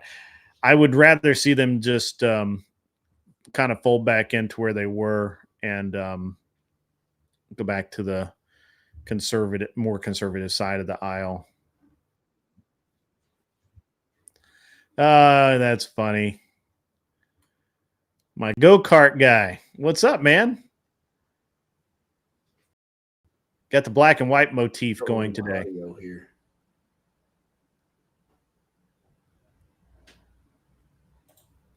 Yeah, Chris Lestrange can come up, Mr. Boulay. My go-kart guy. What's up, man? That is really laggy. Black and white going.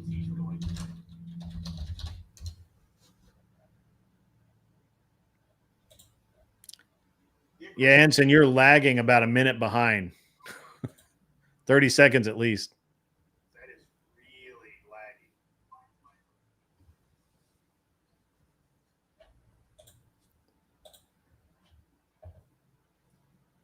Yeah, Anson, you're lagging about a minute behind. Wow, that really was.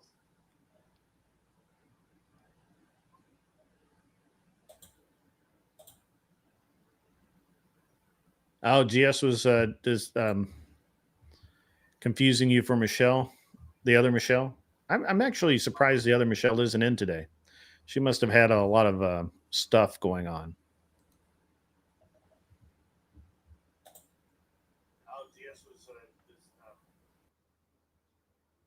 Michelle, the other Michelle. I'm actually surprised the other Michelle isn't in today. She must have had a lot of stuff going on.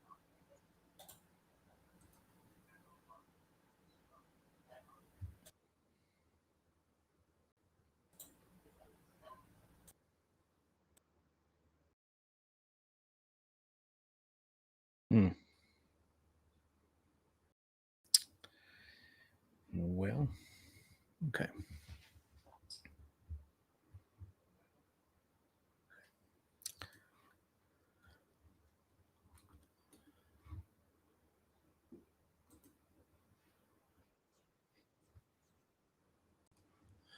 There's Anson back.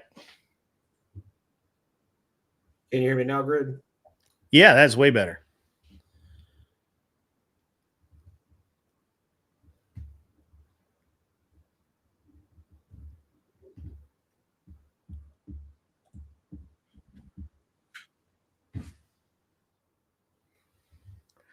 All right, guys. We technical difficulties, I think.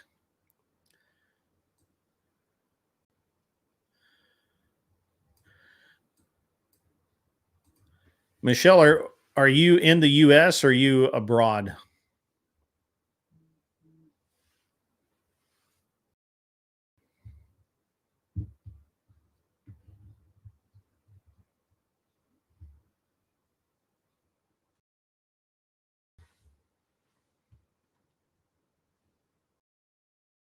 Michigan.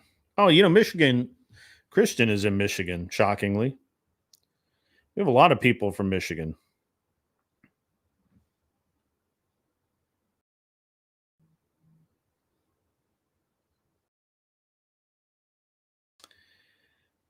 All right. Just got an interesting text from Glenn. Glenn got in a fender bender after dropping off Pearl yesterday, and somebody hit him from behind in traffic. He wants me to let folks know that he'll be taking a few days off. If you see anyone asking where Glenn is, you can refer them over, and I will give them whatever updated information that I have. So that'll help you. All right, Greg, can you hear me now? I heard you before. Yeah, I was having audio problems on my end. It wasn't coming through, so I had to set up a little bit. Yeah, the first time you were through, you were lagging like a full minute behind, like you were using the YouTube for your audio. Yeah, I don't know what the deal was with it, but yeah, man, I'm here now. What's up? So Chase Oliver, man, that guy's a no talent ass clown. I'm not going to take up for him. He's a communist, man. Yeah, I don't know. He's literally a communist. He's come out and said that he believes in communism. He's a communist. Guy's a communist. I don't know. He's definitely a Marxist though when it comes to things like, you know, the tea issue for kids. That's the thing that really got me over the edge for him, was the fact that he was financially he's a communist as well. Yeah, I don't know. He's said some things that aren't very communist. I haven't heard him say communist things in terms of finance related, but he was in Huntsville this past weekend where I am. Oh, really? He had an event here. That's brave. not really. No, the local libertarians all rallied around him and supported him, and yeah. Well, I mean, and look, this is not a jab at any specific libertarian. However, I have found that that it doesn't matter how terrible the candidate is, if they put a libertarian behind their name, every libertarian will rally behind them. Gary Johnson, for example. That's not entirely true, man. Okay. Yeah, no. There's a lot of infighting within the party. What Chase Oliver made a plurality in terms of his support within the party. He didn't get a majority. He's shattered. He has because he is so much different. He has definitely shattered the party a bit, right? But like, I'll go back to Gary Johnson, and then what was the name of the woman who followed him? Yeah, Jo Jorgensen. Yeah. Yes, Jorgensen, and she had Spike something or the other as her campaign rep. Yeah, and Spike Cohen was the vice presidential candidate. Yeah. And he acted as her campaign rep, and he was everywhere. He was in all the public platforms, all social media, all of that, and everyone rallied around. Now, I actually agreed with a lot of what Jorgensen said, with some exceptions. I thought that she was just not realistic about, and kind of head in the sand ish. But I actually liked a lot. But I think a politician's job is to make people like what they say. So kind of take that as a grain of salt. But again, Oliver might break or he is straining the altered reality of the average libertarian, because people are still rallying around this guy who's definitely a communist, who's definitely not actually libertarian. In my opinion, I don't see how you consider him libertarian much at all. But while I don't know that he's actually come out and say it, the few things I've read, which to be honest, not a ton. He seems like the Constitution is pretty meaningless to him. There is no law of the land in his book. Well, the Constitution is meaningless. It's just a paper document that people wrote a couple hundred years ago that the government uses to trick us into thinking that we're following laws, and we're just a system based on power. But it is the law of the land, so that's how you must operate, right? Well, so when the people in Congress make laws, they reference the Constitution to determine whether or not. In theory. Yeah, well, no, they actually do, but it's not the Constitution that we learn in school. It's the Constitution that's been amended so many times by the Supreme Court, and it's significantly longer. Yeah. So that actually brings up a really good point. That brings up a really good point in that a lot of people really don't understand how much the Constitution has been changed and how little it needed to have been changed, and how much we should revert back. And I think that that's one of the things that, for example, that's one of the things that I like that's going on now is with the Supreme Court who are going back and saying, no, if it wasn't true back when the Constitution was written, and it's not in common use, or it's not in common parlance, then we can't, you can't justify that existing, right?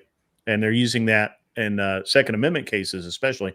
But now they're applying the same philosophy from the Second Amendment cases to other cases, and I find that fascinating.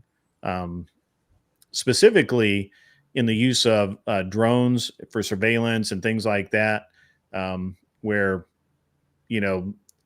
there's there's a case before them where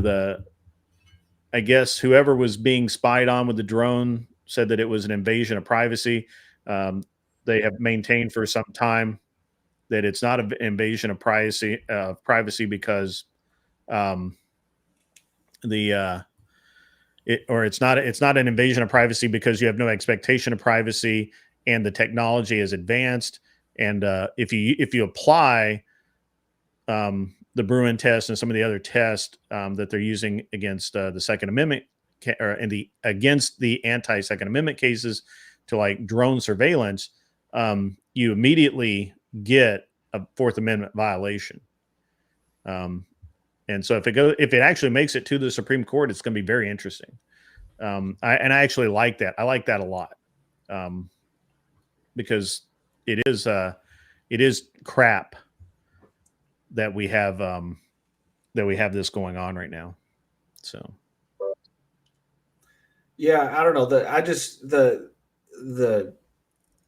The details of how much the Constitution doesn't actually reflect the document that we learned is kind of what you're talking about there. You know, the applying different case law to specific situations that, you know, the Constitution was supposed to be a general framework for how we govern ourselves, and the amount of laws that we have dictating, you know, and that's kind of where Chase Oliver still is supposed to be in the Libertarian Party, is that he's of the mindset that the government should leave us alone, but also he's a left libertarian, and so it's hard for someone like you, Grid, who's on the right, to appreciate that he's not exactly a communist. He's more of like a libertarian anarchist in terms of a leftist anarchist in terms of his. Well, if you're leftist, you're by definition anarchist. Well, no, there's plenty of right anarchists too. Yeah. But yeah, the idea, the communists were, you know, they had the help of a lot of left anarchists in order to get started back in the early, you know, 1900s. Well, ultimately, communism is not a form of government at all, right? Because there can't be government in communism, because everybody's equal and everybody owns everything. Correct. So therefore, when I say someone's a communist, it's not that I believe that they want to instill a Politburo. It's that I believe that what they represent is a philosophy where we get rid of all government and society owns everything, and you know there's no real law. You know, the law is made by the community, which I don't know how they get from one place to the other. It doesn't actually make any sense to me, because we already have that already exists. I think Grumple Stillskin's ready to come back. Shelby, you mind if I drop you down, and I'll bring you back up? But I don't like that more than 3 up at a time. All right, cool, man. I'm just going to drop you back into the green room. Let me remember how to do that. I got to do it this way. There we go. And then Grumple Stillskin. Where'd he go? Bring Grumple Stillskin back up. Are you ready? Maybe not. Nobody wants to talk today. Everybody's having problems. Oh, Grumple Stillskin. There he is. Hey, hang on. Did you just drag me back in right now? Yeah. Or were you? Well, no, I just saw got that you the were phone off and sat your back down. phone. I saw you were off your phone. You sat down, you looked at the camera, and I'm like, okay, I'll bring you back on. And then your camera went dark, and I'm like, where'd you go? Oh, I stepped away for just a moment. I had to take care of a thing real quick. You know, That's I had to talk to a man about a walrus. You know. Yeah, right. That's all right. Those walrus. We're talking libertarianism. Oh no, I don't know anything about that. Actually, it is a kind of a tism thing. Yeah. Grid 2, hello. I don't think we've spoken before. he's just that's Anson Knowles. He likes to make fun of my moniker. Yeah, I do posts sometimes under that name. It's a lot of fun. You do post? Yeah, you know, like comments or whatever. Like I think I've done He haunts my chat. I think I did a TTS one time on whatever using Grid 2 Go-Kart Sports just for the hell. I think you did, and Andrew and Brian was like, I don't know what that's all about. If you're saying to me you do post, that means either you're doing like stuff on after the production and like producing to create content, or you are making things that he makes comments in the chat. If you do post, that might be a thing that fences need to exist and survive. Yeah. But I'm not all that Anson, bright. I have Chris Lestrange in the back. Can I drop you down a minute? Yeah, man. All right, cool. All right. Oh, my bad. I didn't need Throw to. Chris Lestrange, the mad South African, and we'll What's put. up? Hello. I'm rotating How's it through going, everybody dude? today. So I don't like to have more than 3 on screen at one time. That's just kind of my thing. So. Oh, did I take Anson's place? That's okay. He was stewing about me not liking libertarianism. Like most isms. Are we not talking about capitalism. now? Or I'm sorry, Grumpelstiltskin. So how's it going over there? You guys winning against the libertarians? Well, it's easy right now because usually they pull strongly from the conservative Republican side. We're basically, and it's a common joke here. I don't know that Grumpelstiltskin will agree with this, but it's a common joke here that libertarians are just conservatives who want to smoke pot. that is the joke. And that's it. Yeah, That's definitely the meme. Yeah, that is the meme. Just With maybe more guns. I mean, and less taxes. They don't like taxes either. and more guns, less taxes, more weed is generally the meme of the libertarians, I think. And so I thought they were just fighting to do butt stuff. Yeah, all they want to do they don't want to. They don't like being called criminals. They don't like that. They're but anyway. So Anson is a libertarian, but I believe he's what, I don't know how we can consider it a classical libertarian, because I'm not sure such a thing exists, but if it were, he would be one. He rejects conservatism and all of that. He's one of the ones that believes, anyway, it doesn't matter. But yeah, so he'll defend liberal or classical libertarian. What's that? Classical liberal or classical libertarian? Libertarian. Because a lot of libertarians say classical liberal. That's where I. Oh, really? Yeah. No, a lot of the stance is. I had never heard liberal. I'd never heard libertarian and liberal in the same sentence until Chase Oliver started running. So we now have a communist libertarian running. Well, how does that? Oh, you might have just broke my brain. How does that work? I don't know, but he is I mean, look, go look at Chase Oliver's platform and you'll be like, that's communist. And so you just summarized it. I don't. Yeah, I know you just broke. Well, look, libertarianism by definition to me does not make sense. So nothing that they do surprises me at all. It just sounds like a nicer way to purport anarchy, or what is the difference really? Yeah, so at root, I think most leftists are anarchists, because what they truly desire is not just socialism, but communism. And communism is absence of all government, and that we all own everything, and we're all hippies, which is actually anarchy, because there's no law, there's no rule, there's no government. That's anarchy. Yeah, but I mean, communism doesn't function without somebody ruling. I mean, wouldn't that kind of just... I didn't say that it made sense. I said that that's what it resolves to. Chris, what you're saying exactly is the end state, because nature abhors a vacuum. Without a power structure in place, one will make itself happen. And that's what happens in actual anarchy. Warlords happen is the obvious thing. Right. So this is the problem that we all fall down into, right? So, and it doesn't matter which country we talk. It doesn't matter which race, gender, creed, nationality, ethnicity, whatever. It doesn't matter.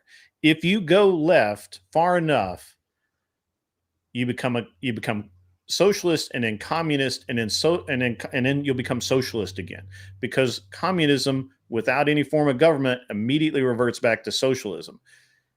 You give it enough socialism, it's going to revert back to capitalism.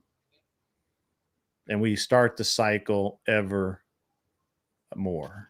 I think even Marx, Yeah. as retarded as he was, and a student of Engels, the poor student, as far as I know, was pro-gun and also anti-gay, for what that's worth.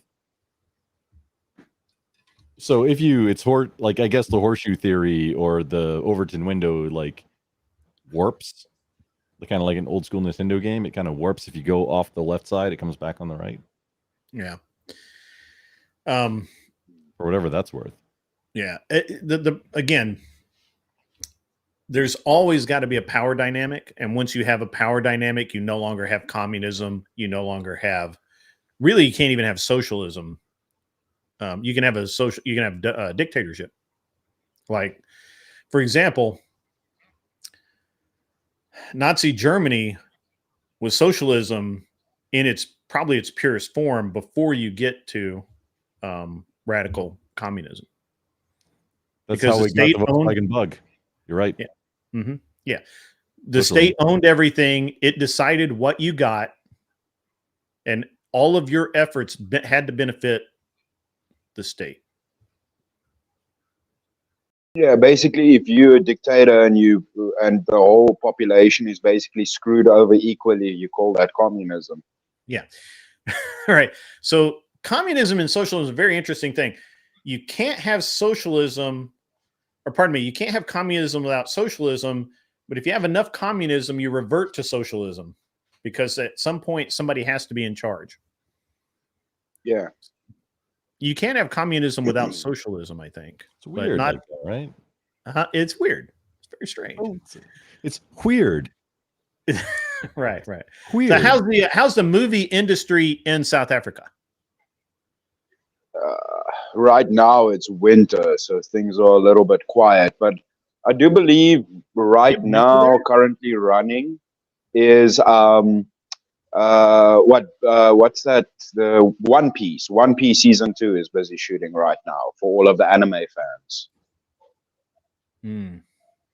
I have some homies who are doing prosthetics and makeup on One Piece season 2. My chat is actually, there's like 4 different conversations in the chat, and I can't make heads or tail of any of it. I'm trying to figure it out, but I just can't. I don't know. I understand the words. A cartoon? Yeah. One Piece. It's anime. It's some very popular anime about like pirates and stuff. So, I'm Gen X. That's after my time. I have no idea. I'm just gonna throw these guys up. Cartoons. Yeah, add Anson up. Anson and seriously, Shelby, if you had your mics turned off, you are now up. Wake up. Well, I was sleeping, Grid. What did you wake me up for, man? Because I'd said communism and socialism, and I assumed that your ears perked up. Yeah, well, you're severely confused about what communism is and libertarianism is, man. It's okay painful to listen to it. It's okay. Well, straighten me out. Help me out. Well, Chase Oliver is just, your standard Democrat. He's not really a communist per se. He's a leftist, and and I pulled up his platform while you were talking about it, and it's basically like standard stuff that would have been something a Democrat would have been pushing 20, 30 years ago. He's not really a libertarian in the true sense of the word that you're correct about, but yeah, he's not. You strike me as a classic libertarian. Yeah, if there was such a thing. Well, I'm a Ron Paul libertarian is what I am. Get the government out of war, leave me the hell alone, make government small. Well, that's the conservative. No, conservatives get all hung up on wanting to make new laws about all kinds of ridiculous stuff all the time. And the more you ask the government to do for you, the more power you give to it, and the more influence it has over your life. For when the leftists take over, they can influence your life just as much as the right-wing people do. That's the trap that the conservatives fall into. They think we're going to use the power of government, and we're going to be the only ones that keep the power of government. They don't realize they got to share it with the crazy leftists, when what you should be fighting for is the government having less power over your life and you having more power over yourself as an individual.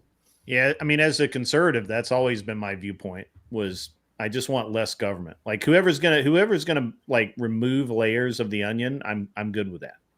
Like, I think we have too many layers of the onion. But then I consider myself a constitutional conservative and not a necessarily anything else. So that's the best kind of conservative. But where do you draw distinctions between where's that line of enough governmental oversight, or when does it go into overreach? Does it say it in the Constitution? Wait, no, hang on, Grid. The question was from Chris. Where is that line of how much government is enough or correct? And the answer is no. There's no. Specifically, no government sounds really good, but basically, from my viewpoint, and this was the way I was raised, was if it doesn't say it in the Constitution, then why are we doing it? Right? Like there's no reason for us to have, and it really, the small government thing really bothers me a lot because, and this is my problem with Ron Paul libertarians and other guys, they draw this line in the sand, but they don't know how to get anywhere to, move anything towards it. Right. And for me, it seems very simple. We just peel back layers of the onion. Like we already all the libertarians should be supporting a flat tax. Right. If we're going to have any taxes at all, a flat tax is it, period.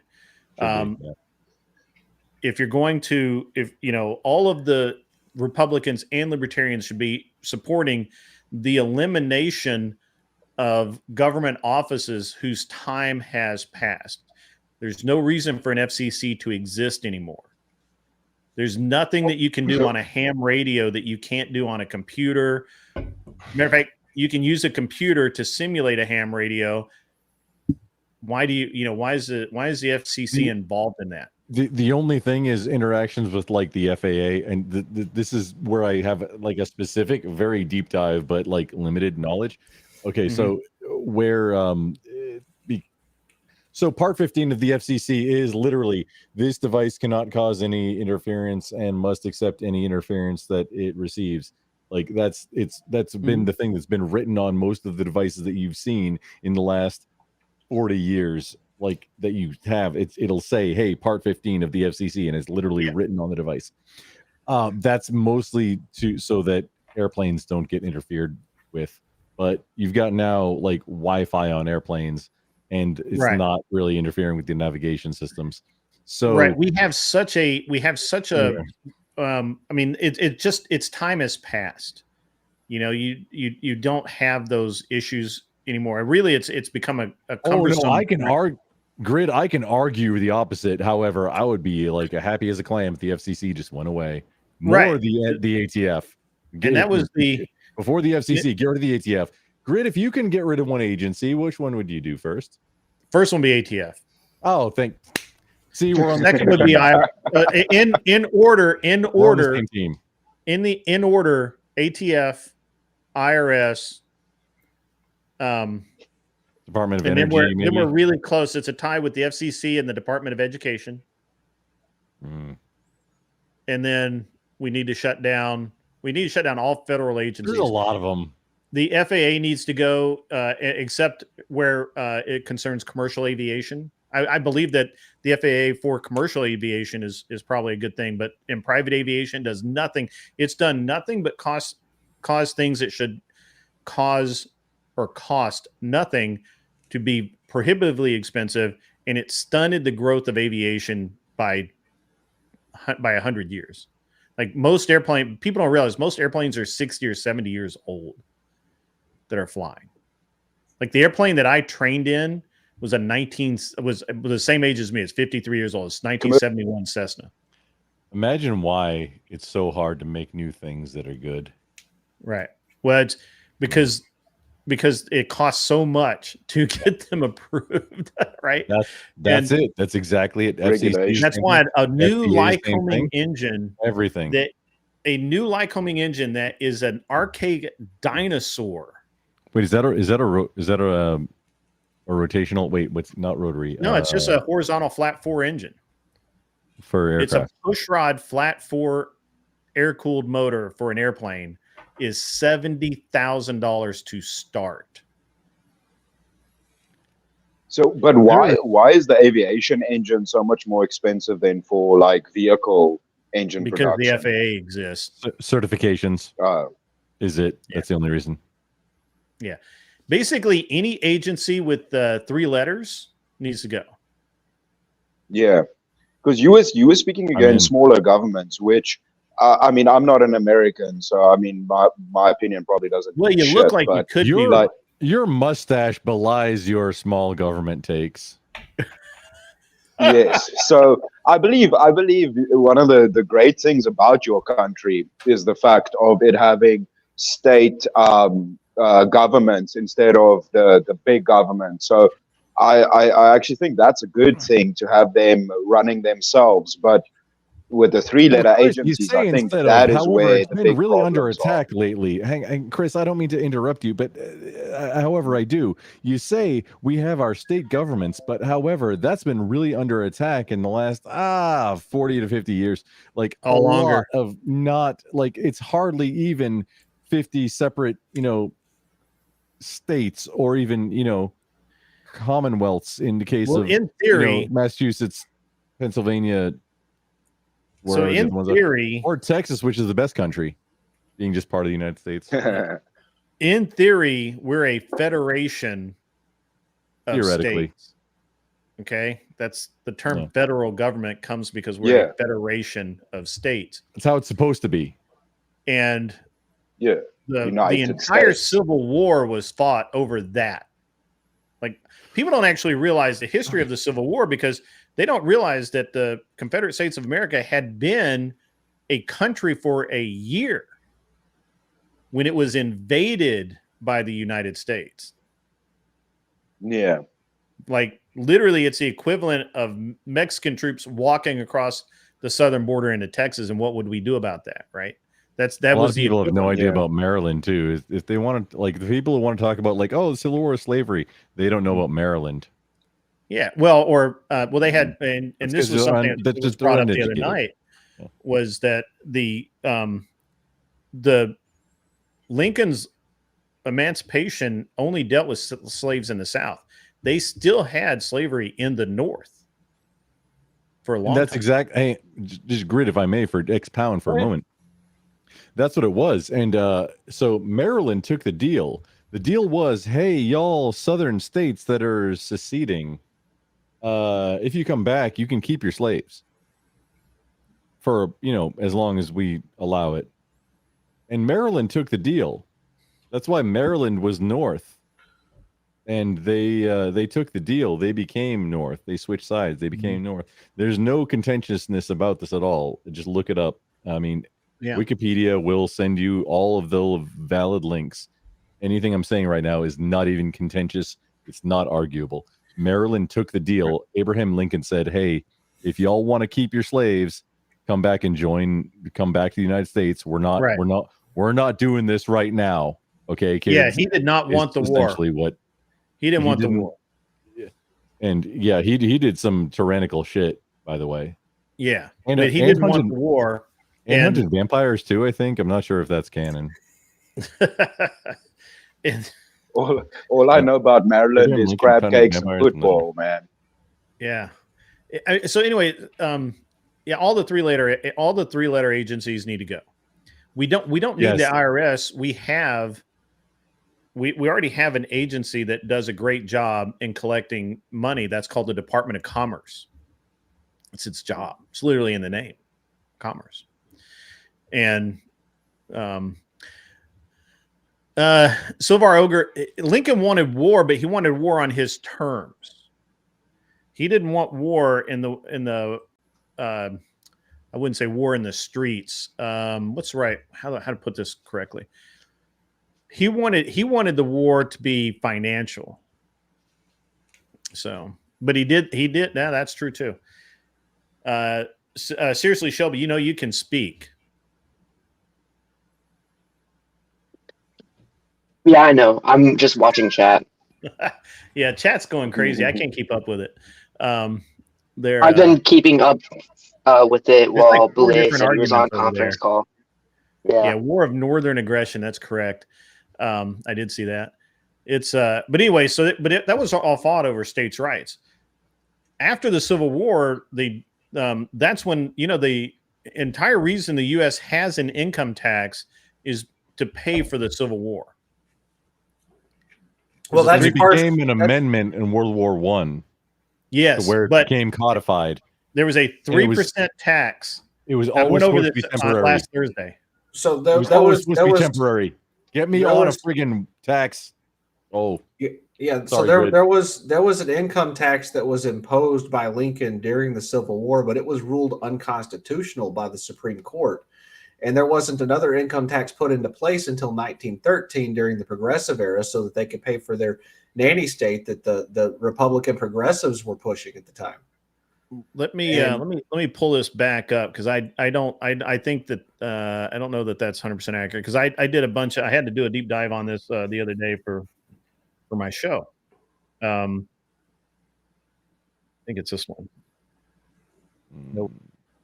Give me 1 sec. I'll find it. I don't actually title my documents very much, so maybe it's this one. Yeah. All right. So here's the thing. Poll taxes were a flat tax so you could vote, and those existed up until 1966. Those are the taxes, or that was meant to basically hinder poor people from being able to vote, right? If I'm correct. No, it was to hinder anyone who didn't own property from voting, to be honest. But yes, but also yes. It was portrayed as being to prevent poor people from voting, but what they really wanted is if you needed, you had to be basically a landowner to vote, and they wanted it that way. But now is that actually a bad thing? If you said, oh well, only landowners or people who have a vested interest. Yeah, I don't think it's a bad. I think the way they did it was wrong. For nationally, this is all national. This is all federal stuff. States did a better job. States always do a better job. Chris, you got to be really careful the way you say that. However, you're not off base at all. You are right on track on, hey, maybe that's the best idea. So the first income tax was I'm fine. I'm not American. Yeah. He lives in the South Africa area. Fine. I live in Wakanda. Wild West. Can you get me like a Chappie robot? Can I contact you for that? That's awesome. I saw a clip from that the other night. It was great. The first income tax was 1861. 3%. 3% on anyone who made over $800 a year. I don't know how they determined that without a computer, but they did it. And in 1862, that lowered to $600 for the 3% tax, and then it went to 5% if you made over $10,000 per year. And then in 1894, the Tariff Act, that's what you're talking about, Anson, I believe, was 1894. The Tariff Act came into play, and that's where the lawsuits came into play. That was actually it won first, and then it lost. And the reason it lost is because they wanted because the way the Constitution read, there could be no direct tax. It had to be, there could be no non-direct tax. It had to be a direct tax and apportioned. That was neither of the things of the Tariff Act. And then in the 16th Amendment, which was the result of that lawsuit, fucked us all.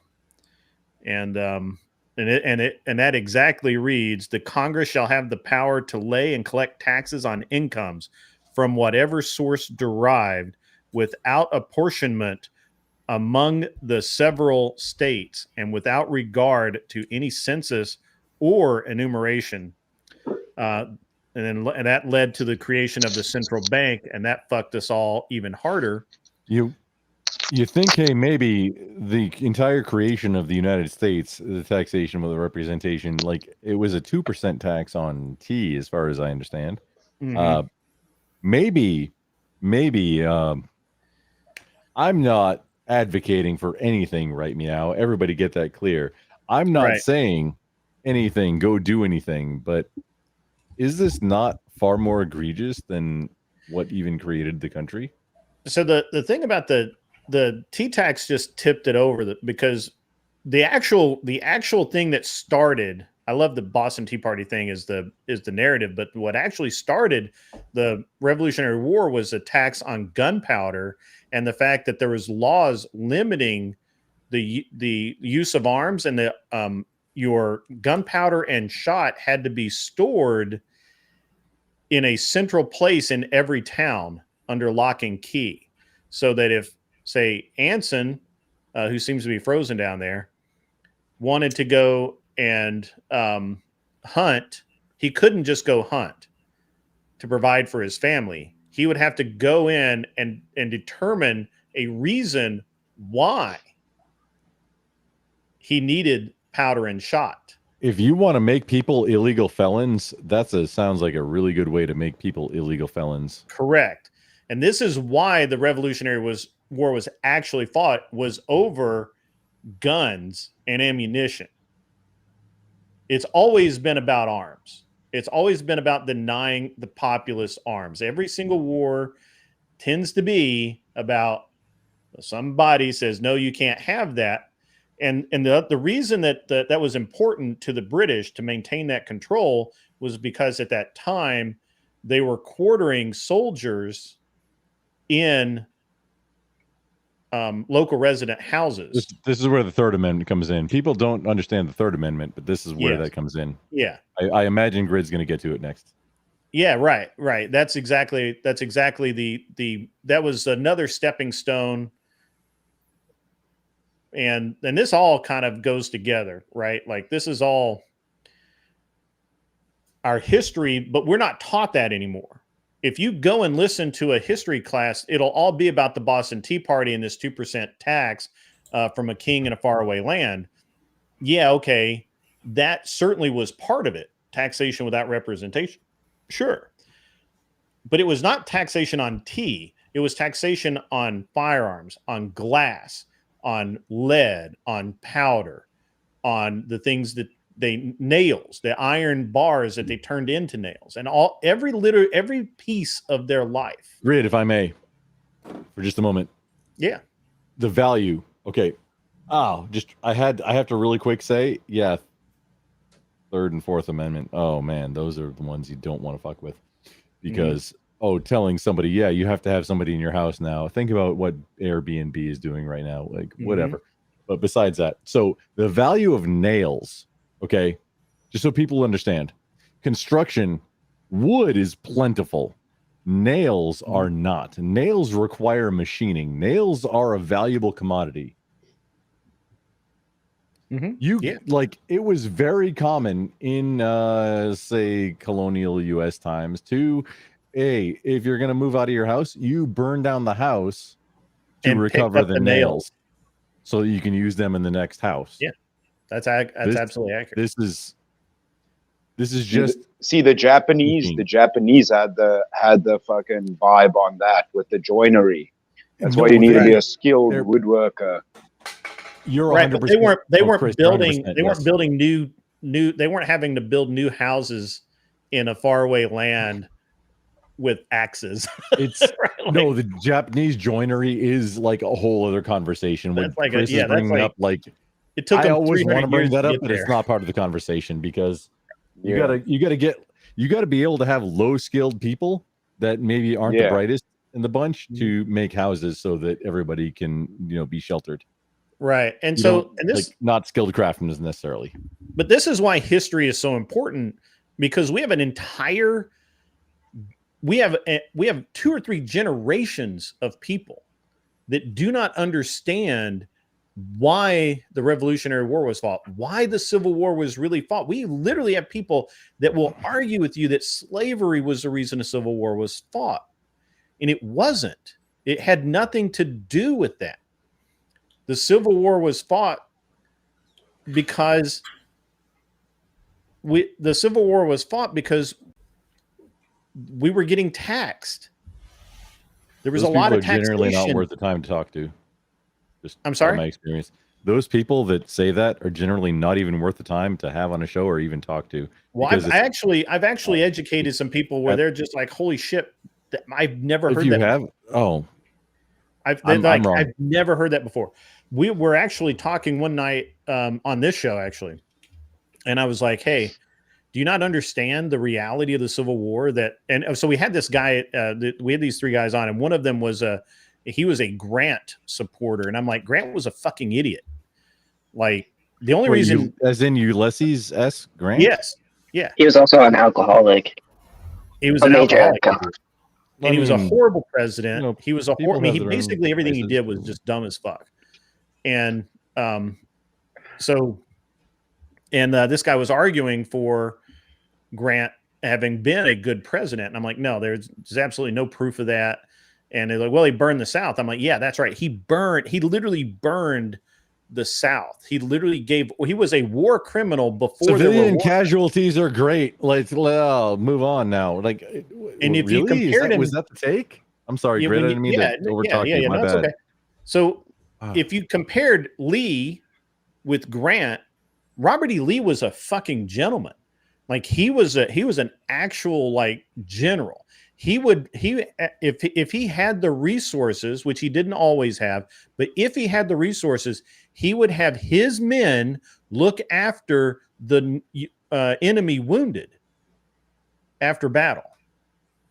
Right now, do you understand that the comparison I'm making here? You've got one general who's an alcoholic drunk that literally just beats his own troops, forces them on these ridiculous marches to get to places that they, just to kill more people, which is fine. That's what war is about. But if he would leave his wounded behind. Well, that's the I am nature the very model of a modern major general. That's the nature of power, Grid. If you want power, you have to do the things that other people aren't willing to do. But Grant, I don't know that Grant really wanted power. He was just a bad human. Well, I mean, Grant. It's not a necessity. I'm a bad human. Well, I mean, Abraham Lincoln was a pretty bad human too, and he did some pretty awful things that y'all have already referenced. That's why he liked Grant so much. Yeah, and I like Grant so much. And that's the nature of Grant made him look good. Yeah, the same people are in charge today, fighting unnecessary wars and causing the slaughter of innocent people all across the world. I mean, it's not any different. The same people have power. It's the nature of power. No, I disagree. That's an overly simplistic statement. And while I agree that we fight wars we don't need to fight, we don't need to be fighting wars on foreign shores for other people. That I have a real problem with. But I don't go along with that out of hand. Well, I mean, the Civil War was just a war. Great, of empire, if I may temper your statement, right ahead. If we're gonna fight wars in foreign shores, do it decisively and victoriously and quickly. Win. Go in, kick ass, take names, win. I mean, sorry, I joined the Marine Corps. Go in, win, and then the army can go occupy or whatever. But go in, take names, kick ass, win, and stop it as soon as possible, as fast as possible. Make the victory decisive and. Decisive. Make it a decisive victory and then move on. Yeah, I agree with that. Make it efficient. So my problem with this is all history, right? So Grant may have been a better human than I give him credit for, but there's no historical account, even on his side, of him being anything better than a mean drunk with a grudge, right? That's it. There's nowhere has anybody said, I knew Grant. He was a really thoughtful guy and just really misunderstood. Like, nobody said that. So I only have history to judge him by. Whereas Robert E. Lee on the other side wasn't even going to fight in the war until, matter of fact, he had said, I will not fight. Jefferson Davis asked him, please come be the general of our armies. And he said, no, I do not believe that we should go to war. We're brothers. We should not fight. We should find a way to do this peacefully. It was only when the North invaded the South that Lee said, okay, I'm in. Go ahead, Grumpelstiltskin. I can see you seething there. Yeah, if I may, just for a quick moment.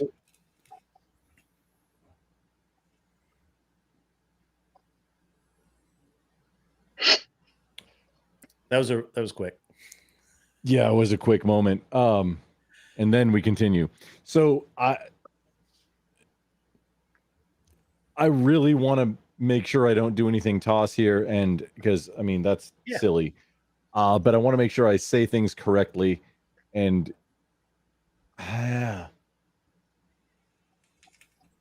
dude was a. There's been a lot of debate about Robert E. Lee and General Grant. It's like the whole civil. There's been a lot of debates about them both. The guy on the one side, exactly what you said, didn't even want to get into it, and then led people to.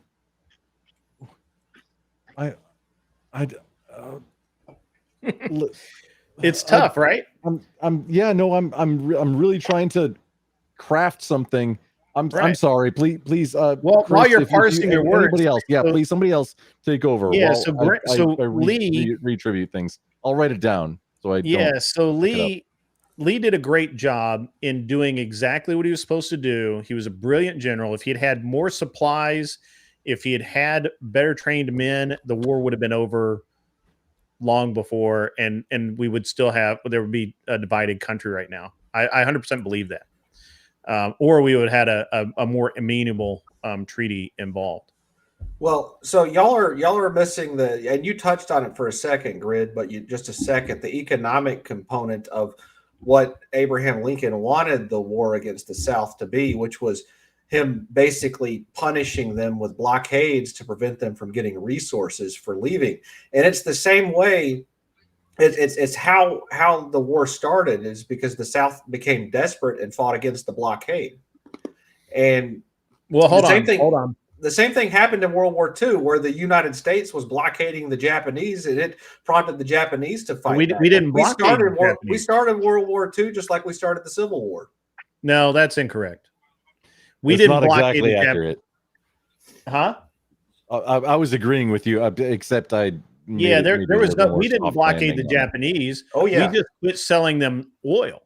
No, we blockaded them. We prevented them from being able to get resources actively in the ocean. Yes, we absolutely did. I'll have to look that up. I do not recall that in history anywhere at all. I do know that we stopped selling them oil. That was their big concern, was that we were going to stop selling them oil. That's we why get into talking about right. zeros in the Yamato, remind me, and I'll get into it. One of the biggest factors in determining who wins wars is usually the side that can bigger dick keep resources away from the other side. Bigger dick decides who wins the war. Yeah, that's why Germany kept losing in World War II, is because they didn't have the resources. World War II and World War I, Germany lost both of those because of resource issues. Bigger dick. Yes, but it was 100%. Well, if we're talking about War II is a lot of long and girthy dick. Yeah. So bigger dick. We didn't get involved with the Japanese at all. The Japanese went into China and took over part of and occupied China. Why couldn't they do that? Huh? Why couldn't they do that? What does that have to do with us? Hold on. I'm getting there. We didn't give a shit about it as the U.S. We didn't blockade them or anything.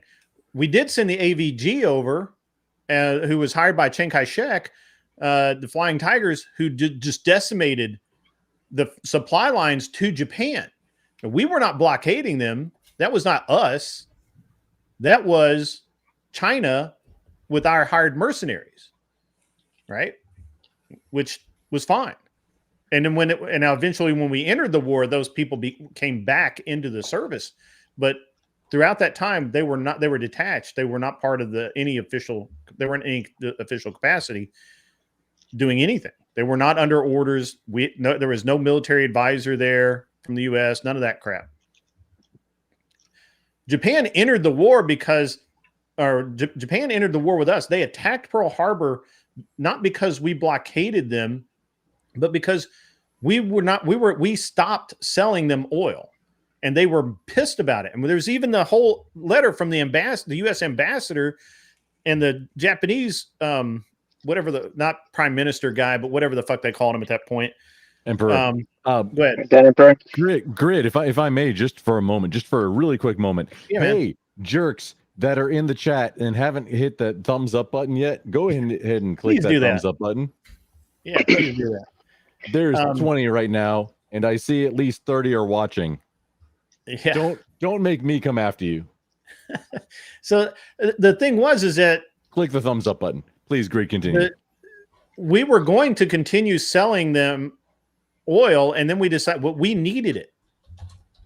And Japan's whole tactic was to try and go across China through to Turkey and get oil there. That was what they really wanted to do. And if they had done that, the entire war would have turned out differently. All of it. But they didn't. Instead, they decided to attack us rather than to continue, because they had already had their supply lines through India blockade and Burma blockaded and shut off. That's why they turned back to the sea. Have y'all seen the meme where like it's Hitler in his war room and Hitler's sitting there and he's like, yeah, bobbing and weaving, and like he's like, okay, we got this, we're under control, hey, we're doing stuff, and then Japan comes in and like you don't even see what they did, and he's Hitler, you did what? And then, I mean, obviously, then World War II happened.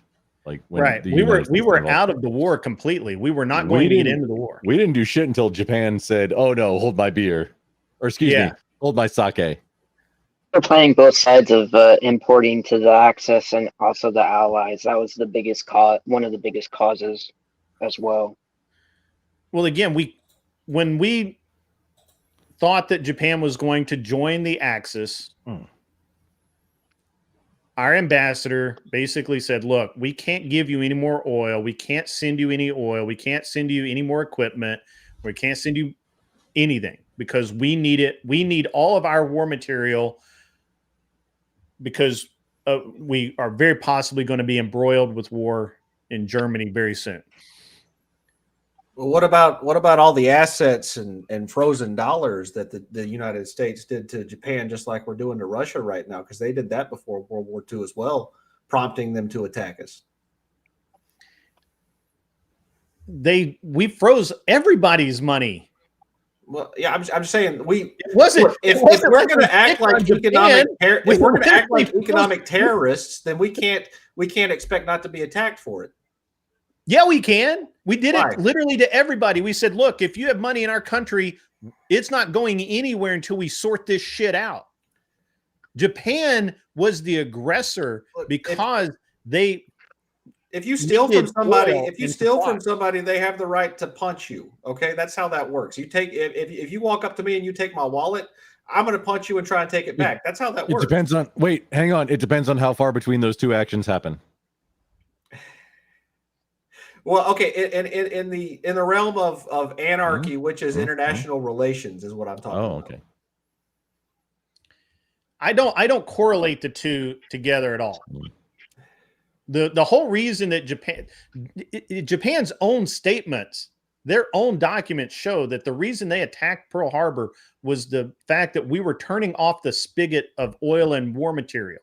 We didn't even have any assets in the region other than the AVG and what was it? One company of Army and Marines on Corregidor. One. Remember the Ghost, Japanese. I'm sorry, Grid. Ghost has a red crayon meme. It distracted me. Or red crayon. It was Manila. Yeah. I'm sorry, my brain was my brain. My brain gets all those little islands confused. Japan had there was no reason for anything for the U.S. to get involved with the Pacific Theater until Japan you done fucked up. Now Marines are in your backyard. But there's Ghosts 1978 put red crayons as an emote, and I was distracted and I was kind of curious about where those red crayon emails I have came pink ones. Red Does that- crayons are the red. Sorry, you have a Marine in the group now. And red crayons are the best. They taste the best. And like, what? I'm sorry. I mean, at the end of the day, we were neutral with Japan. We froze everybody's assets in the U.S. because we didn't know who we were going to go to war with. And that was months before Japan decided to attack us. Japan clearly, in their own documentation, say that they attacked us because they were afraid that they weren't going to have the war material that they needed to continue their war against China. Right, And because the U.S. was picking winners and losers. They weren't freezing everybody's ass. We didn't pick anybody. They put Japan at the back seat. No, after World War One, the United States put Japan at the back of the table, even though Japan helped in World War One, and it was an affront to the Japanese. That has nothing to do with World War II. It does. You're reaching way back. World War One and World War II are connected. The Japanese themselves said we didn't give a shit. It was strictly based that they needed material to fight their war with China, and because we wouldn't sell it to them because we needed it, that's why they attacked us. Grid, you're trolling me right now via your mod. No, Raging Patriot 7076. Oh yeah, they love the crayons, man. Yeah, we're gonna. I'm gonna add red ones later. Absolutely trolling me specifically. Which, I mean, it's okay. You give me hungry, and I just want to know how can I use that emote, because I'm really new to YouTube. How do I do that? You just go to the little smiley face. Go to the little smiley face in the chat. We got a lot of. No, I'm not. No, don't distract from the show. I had to just tell Grid that like I got distracted because the crayons. Raging Patriot did it. So, I mean, we can. Red's the best flavor. And then all of is the best coral we've political ever. stuff aside, Japan didn't have any problem with any of the financial sanctions right up until the point we said we're not giving them any oil. When we said we're not going to ship you anymore, and we couldn't have, even if we wanted to, we didn't have any ships left in the Pacific. All of the ships were over in the Atlantic getting shot by fucking U-boats. Yeah. I mean, even if we wanted to send them boatloads of fucking oil, we couldn't have done it. I don't believe. I could be wrong. We could have had a few dozen ships that we could have used. But remember, during that point in time, we were literally the U.S. government was seizing, and I use that word loosely. I mean, we were technically paying for them, but the U.S. government was seizing cruise ships and merchant marine ships and pressing them into service to move troops and material to Europe. We couldn't have shipped oil to fucking Japan if we wanted to. And it was all over oil and war material, right? I say oil. When I say oil, I'm encompassing oil and machine parts and whatever else the fuck they thought that they wanted to buy from us. And they also didn't like it. They didn't seem to like it very much that we stayed neutral and were not piss on China with them, right? They didn't like that at all. They thought that we should have joined them against China. Yeah, that would have been a good idea. They were natural allies. Were they though? Yeah. They were just as imperial as we were. We just didn't approve of their empire. But at that point in time, we were not allowed to have troops stationed in Japan, and we maintained 2 garrisons of Marines in China. Well, yeah, that's because they had their sovereignty before we defeated them. They don't have sovereignty anymore. Does the United States really care about? Are we allowed? I mean, well, I'm just saying that pre-war, Japan would not let us put troops in Okinawa or Japan. Yeah, how'd that work out for him? The president of the United States also, here's a fun fact, can have the United States Marine Corps anywhere for 72 hours without congressional approval. Imagine what that feels like to every country that is not the United States to know that, hey, Marines can be here for 3 days before Congress can say no. Yeah. Imagine what that feels like about other countries. Yeah, what now? Obviously, that's a scary thing because now they've seen what happens.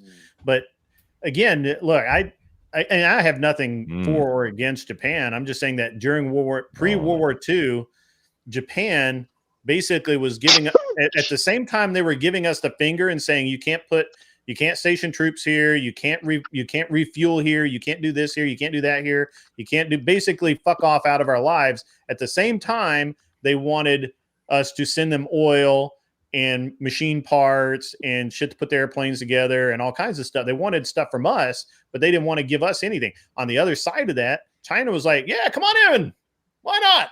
Big party, lots of land. Well, you want to station some Marines here? Go ahead. We got and literally, like, do you understand that? Bad idea. Huh? That's a bad. No, there's going to be Liberty incidents. I guarantee. No, you don't want. No, so okay. So there's two branches of military in the United States. There's the Army and the Navy. The Air Force is a corporation, and the Marine Corps is a cult. Yes, I am one here. I can speak to this on 100%. Yes, no, Liberty incidences are going to happen. There's going to be, girls out in town. Like, there's going to be women out in town that, like, bad things are going to happen. Please don't bring U.S. Marines to your soil if you can avoid it. Other countries, you will regret. And I don't know, like, maybe they take over your entire, like, I know, just, yeah, no.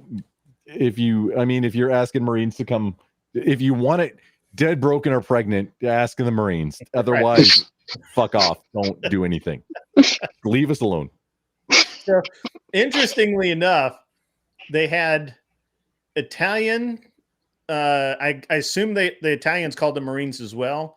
They had the Japanese were there occupying part of Beijing and Hong Kong, and and U.S. Marines were there all at the same time. There were a lot of dead Italian Marines in bar fights, to the point that the Chinese government separated the two to completely opposite ends of the city. Like you can't be that. You guys can't get together anymore because too many Italian Marines are getting killed. Wait, what are Italian Marines? I don't even know that. Like, I know Korean Marines. I didn't realize they had them either. ROK, Republic of Korea, Rock Marines. They're good people in my book. I've been training. Well, I don't think they have them anymore. I don't think the Italians have much of anything. What are Italian Marines? Like, I guess back in World War II, they were supposed to be Marines, but they weren't. I think wasn't that also part of the after World War II? You can't drop off while you're talking. You're not in the middle of that. Come on. Seriously, Shelby? I dropped. I didn't know I dropped. Seriously? No, that was whoever said that. You're the goat. Grid 2 fucking goat right there. Seriously? Shelby, seriously? Sorry. Tell the story. Well, what I was saying is wasn't it part of after World War II when the Italians withdrew? They lost their military as well, because that was part of the agreement. Are you talking about like the switch from when Mussolini decided to yeah, no, sorry, I just no, but my bad, we're just switching sides. Did you mean that? I don't know. I don't know. I like Silvar Ogre's comment here. My biggest regret wasn't my divorce. It was not talking to a Marine recruiter before I quit high school. I think one where we went on a tangent. Marine, you have to quit high school. Do you have to quit high school to be a Marine? Fun fact: you can have up to 2 felonies to join the Marine Corps. However, you cannot have 3 balls. You used to you couldn't have a vagina. Oh no, you can now, but they got a right. special You used to could not have a vagina and be a Marine. Politics is like. That's the one thing I don't understand is they are promoting all of the operations, and you're allowed to join them with a bonus, but you can't. You're useless in combat. That's why they. Wait, who and what now? What are you talking about? You can't join there's them a bonus, or what? Bonus for if you go in and get operation, but you're useless in combat. The only bonus that Marines get last time I checked was the Marine Corps College Fund. Everything else, that's all Army shit, as far as I know. Yeah, if you want to get rich, you go to the Army. If you want to get laid, you go to the Marines. They're not getting rich either. Come on. Dude, there were guys that were like seriously like they were getting $20,000-$30,000 signing bonuses. Yeah. I mean, that's still not. I think I just saw something about like. Okay. That's a lot of money to a kid 50K. that doesn't even have a college fucking degree. Hang on. I answered that on Twitter actually today. The like, hey, I brought up the Camp Lejeune, 26% interest rate on that Mustang on that shady lot out, like the two blocks out on Camp Lejeune. Don't fucking do that. That should be an MCI, you douche fucks. Marine Corps Institute, add this as an MCI. As is, should be, and thenceforth, do not fucking marry a stripper your first year into like the fleet. The Army actually should be a Marine Corps Institute like things where you get double points for. The Army has it Fucking dumbed idiot. down to the point where they literally you have to like if you have financial difficulties, your sergeant will come find you. Like if you On bounce the a Marine check Corps, if your sergeant has to come find you, you're gonna not like it. yeah, Isn't there something in place to stop like people who are enlisted or to like date strippers and porn stars and stuff like that? Not in the Marine Corps. It's an definitely not MCI. in It's the like a Marine meme Corps. MCI. I think it's preferred actually. I those aren't memes. That's real life footage. This is what happens. Yeah. However, you do have NCOs. So I got out of the Marine Corps as a Sergeant of Marines. And yes, I did impart knowledge of no, please don't date the stripper and please don't get into that 26% interest loan for a 15-year-old Mustang, like to like, just don't do that. And yes, I did use physical force a couple times. And no, there were no consequences for me imparting this knowledge with physical force. There's a I feel like that was correct line. instruction. I think that the one thing that the Army does Needs to be more. the one thing the Army does have is that there's so many of them. They sell cars back and forth to each other when they deploy. So like there's always if you want a car on base, there's always a deal to be found because there's always a guy that waited till like the last week and he's got to get rid of this car like this week or some shit. And he'll take anything. Literally anything. Like, that's how I got my race car in Okinawa, though. Yeah. Like I got to get rid of it right now, bro. Purple S13 Sylvia, which the stock color was the midnight purple in 1989. Only year it was that color. Cool. But yeah, there's always the Army does that all the time, like that, and those guys get they don't get warned a lot, I think, when they're being shipped somewhere. It's just like somebody comes in and says, "Oh, hey, you like it here, don't you?" "Yeah, I sure do." "Yeah, you won't be here next week." Yeah, flying out. I think it depends. Back up. I think it depends on the unit cohesion and how much those NCOs care about their troops.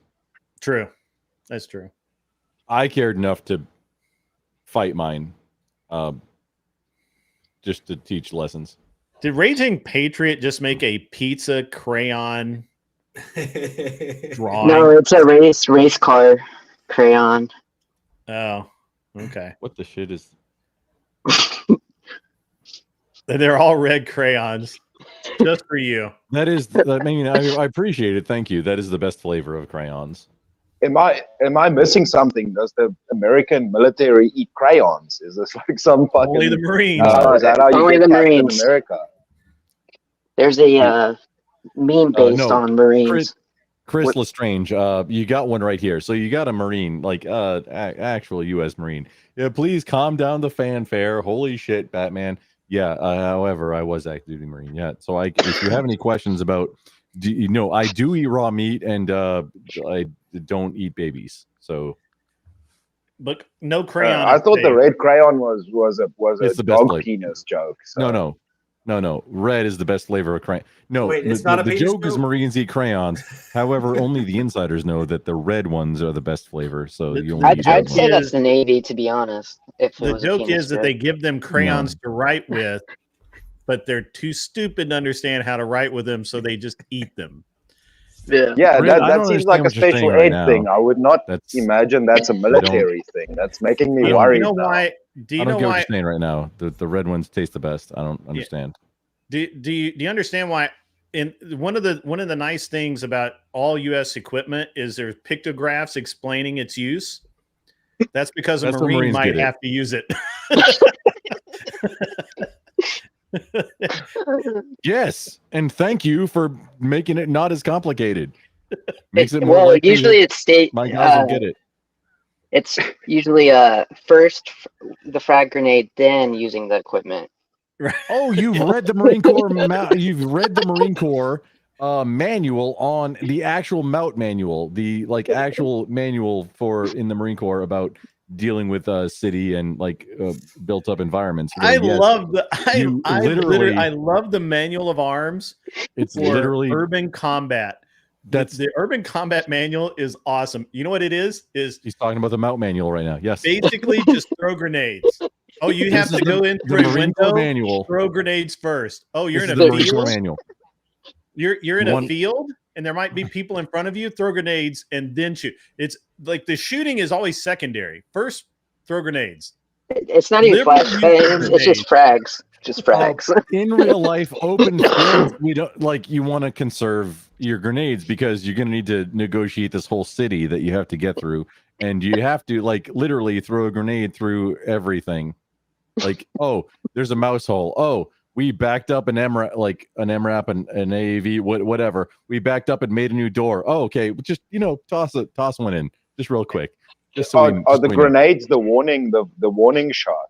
No. It's to kill the things that are in the room. Give warning shots. If you've had to, if the Marines there, you're past warning shots. I'm sorry. It's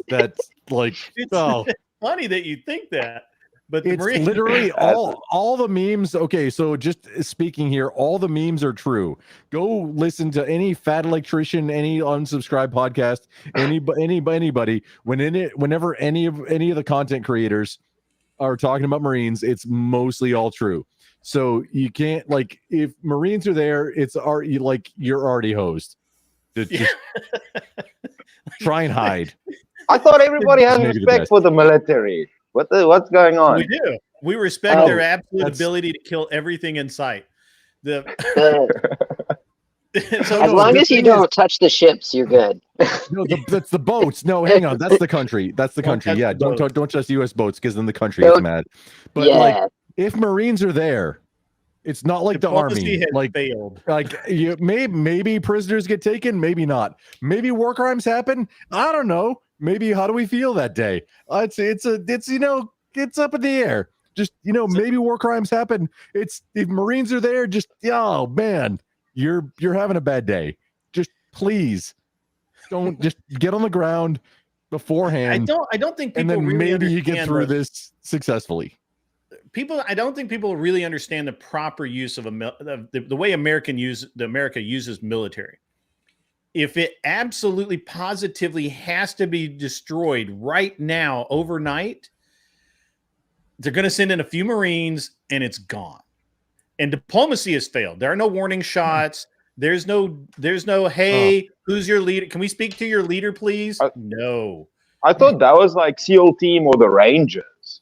Those are special forces. Technically, the Marine Corps is a special force, but no, it's just when you don't really want to know. You said right now you want something done and everything sorted out, isn't that? Yeah, it's because the president can deploy the entire Marine Corps for 72 hours without congressional approval. That's kind of why it's that way. Yeah, it's Ranger small groups to go in. Yeah, that's when negotiations. So that's the human version of the grenade first. Yeah, they go in. They're soft skills people. They talk to tribal leaders. They make friends, influence people. And if they fail, or we just don't like you, if the Marines come in. If you remember the G1 Transformers at all, speaking as a sergeant of Marines, me Grimlock. I'm not. Yeah, I mean, I don't know that he's up on the. Okay, so no, Grimlock is it turns into a dinosaur, a Tyrannosaurus, and he's the leader of the Dinobots, and don't really say much, and don't really agree with the Autobots, and don't really obey the Autobots either. Just Does the Where we fucking going? American military have Transformers? What's going on? I mean, you know, the entire Marine Corps is the Dinobots. Don't question it. That's literally what actually happens. It just came to me just now. Me, Grimlock. Yes. Okay. Calm the fuck down. Yeah. No, I'll take care of it.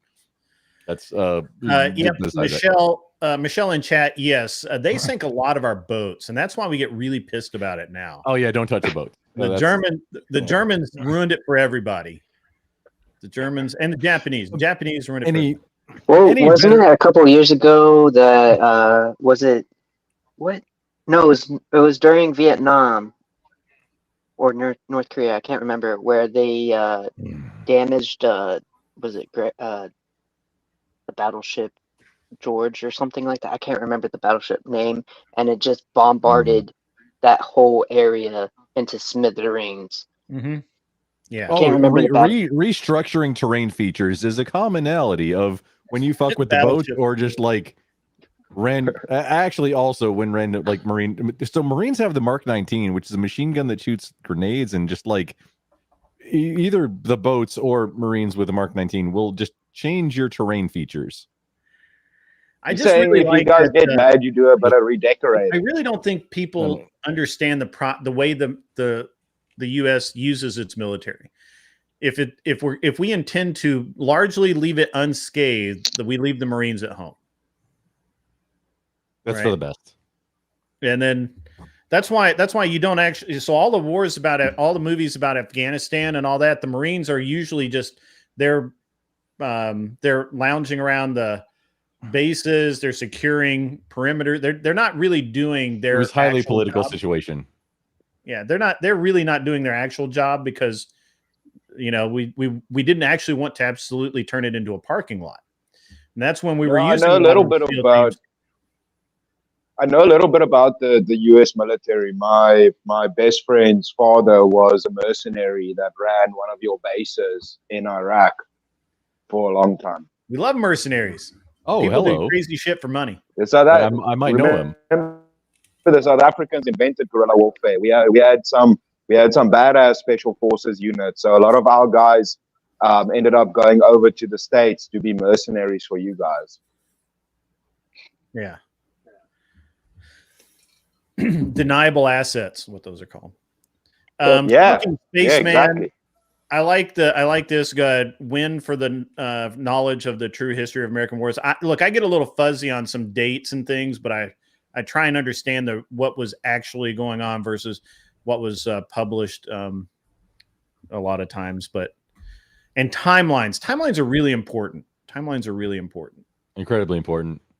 Because, you know, if you just read if you read an abbreviated history of Operation Desert Storm, you would think that the only reason we went over there was because of what's his dick being a jerk about oil.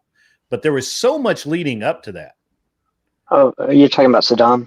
Yeah, Saddam Hussein. There was so much leading up to Hussein. But if you listen to What's that, like Desert Storm? Yeah, Desert Storm, Operation Desert Storm.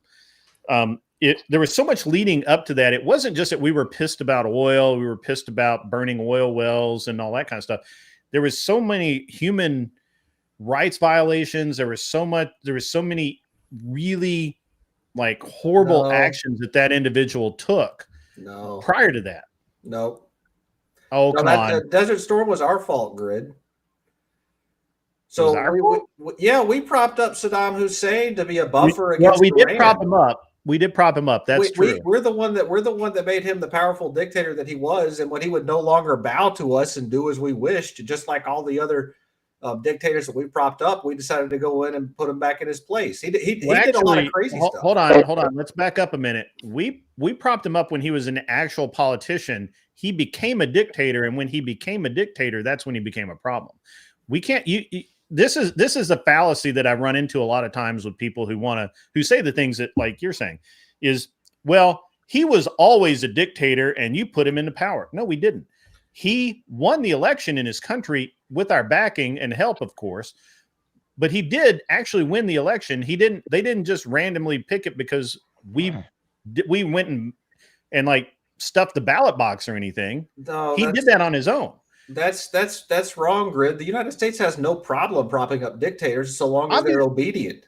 That's obedient okay. dictators don't get invaded by us.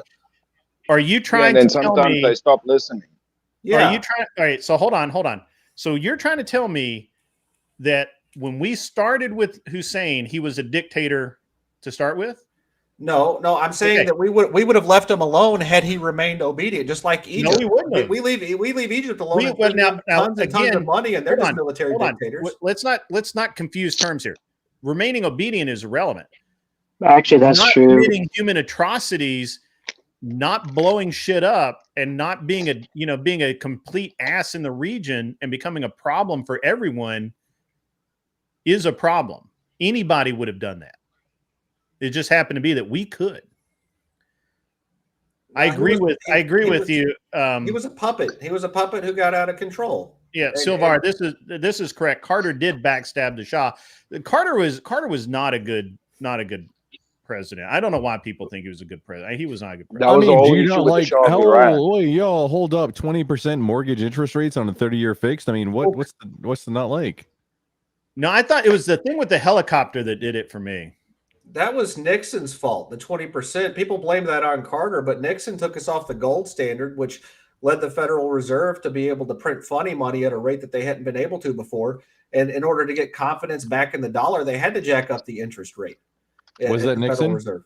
Yeah, Nixon's the one that got us off the gold standard, and that's what caused that. What happened in 1970?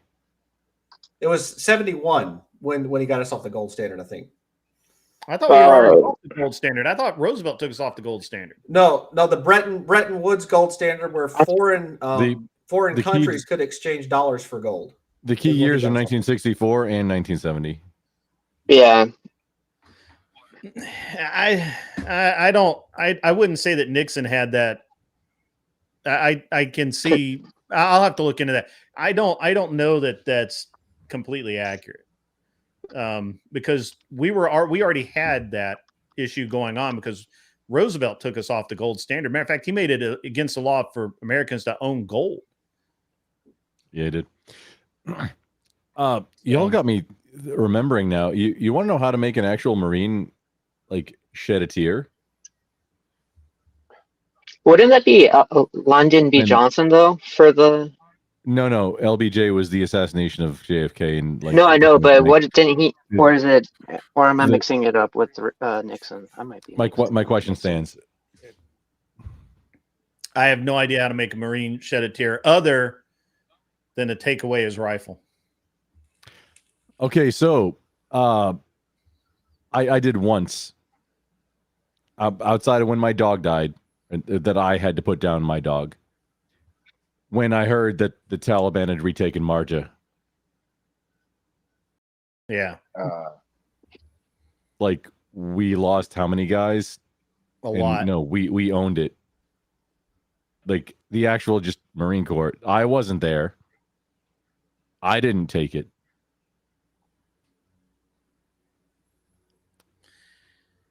But I've lost enough friends. I thought it was going to be a funny joke, and then you went dark with it, man. No, I mean, that's right. No. I'm really all the time, except when I'm not. I'm when the Taliban retook Marja, that made me. I actually shed a tear. That made me sad because all of the people, all my buddies, all the guys that died to take Marja, that was all in vain now. And it was for politics. Yeah. My brother was in the army. He has the same thing that he says about Mosul. Yeah. Mosul's, I mean, yeah, that's the thing too. Just Marja's got a sweet spot for me because that was Marines that did the entire work on that. And I was there, like, not in Marja, but I don't want to get too deep into it. Adjacent. Yeah, it's fine. Yeah, look, guys, I got to wrap it up. It's we're after 3 o'clock, but a lot of interesting stuff, right? A lot of things. I didn't mean to detract too much, Grid, and my apologies. No, you're good, man. You're good. It's good to talk about these things because people don't understand why we are where we are, and there's a lot of mythology out there, and there's a lot of misunderstandings. Like I disagree. I will disagree with Anson about Saddam Hussein and a bunch of the other puppet dictators. When they're good people, we prop them up, and when they're bad people, we take them down.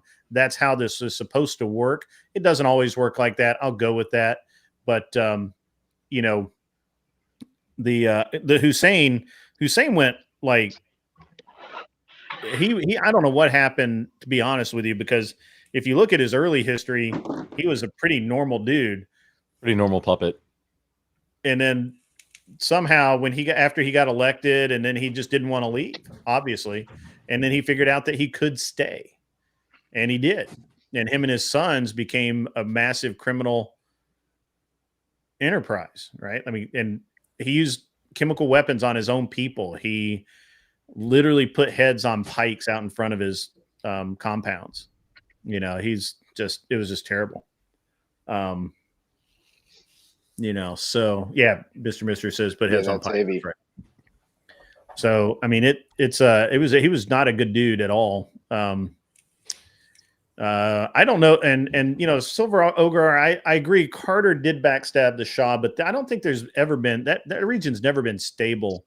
I mean, it took T. Lawrence like a decade to get them to where they could fight cohesively, and then as soon as he died, it all went back to shit. So I don't know. It's also been very unstable since the fall of the Ottoman Empire. Yeah. During World War I. Well, again, T. Lawrence got them all to fight together, band together for a short time, and then that all went to shit. But guys, been a great talk today. Great show. Super stoked, man. I'm stoked. I'm gonna.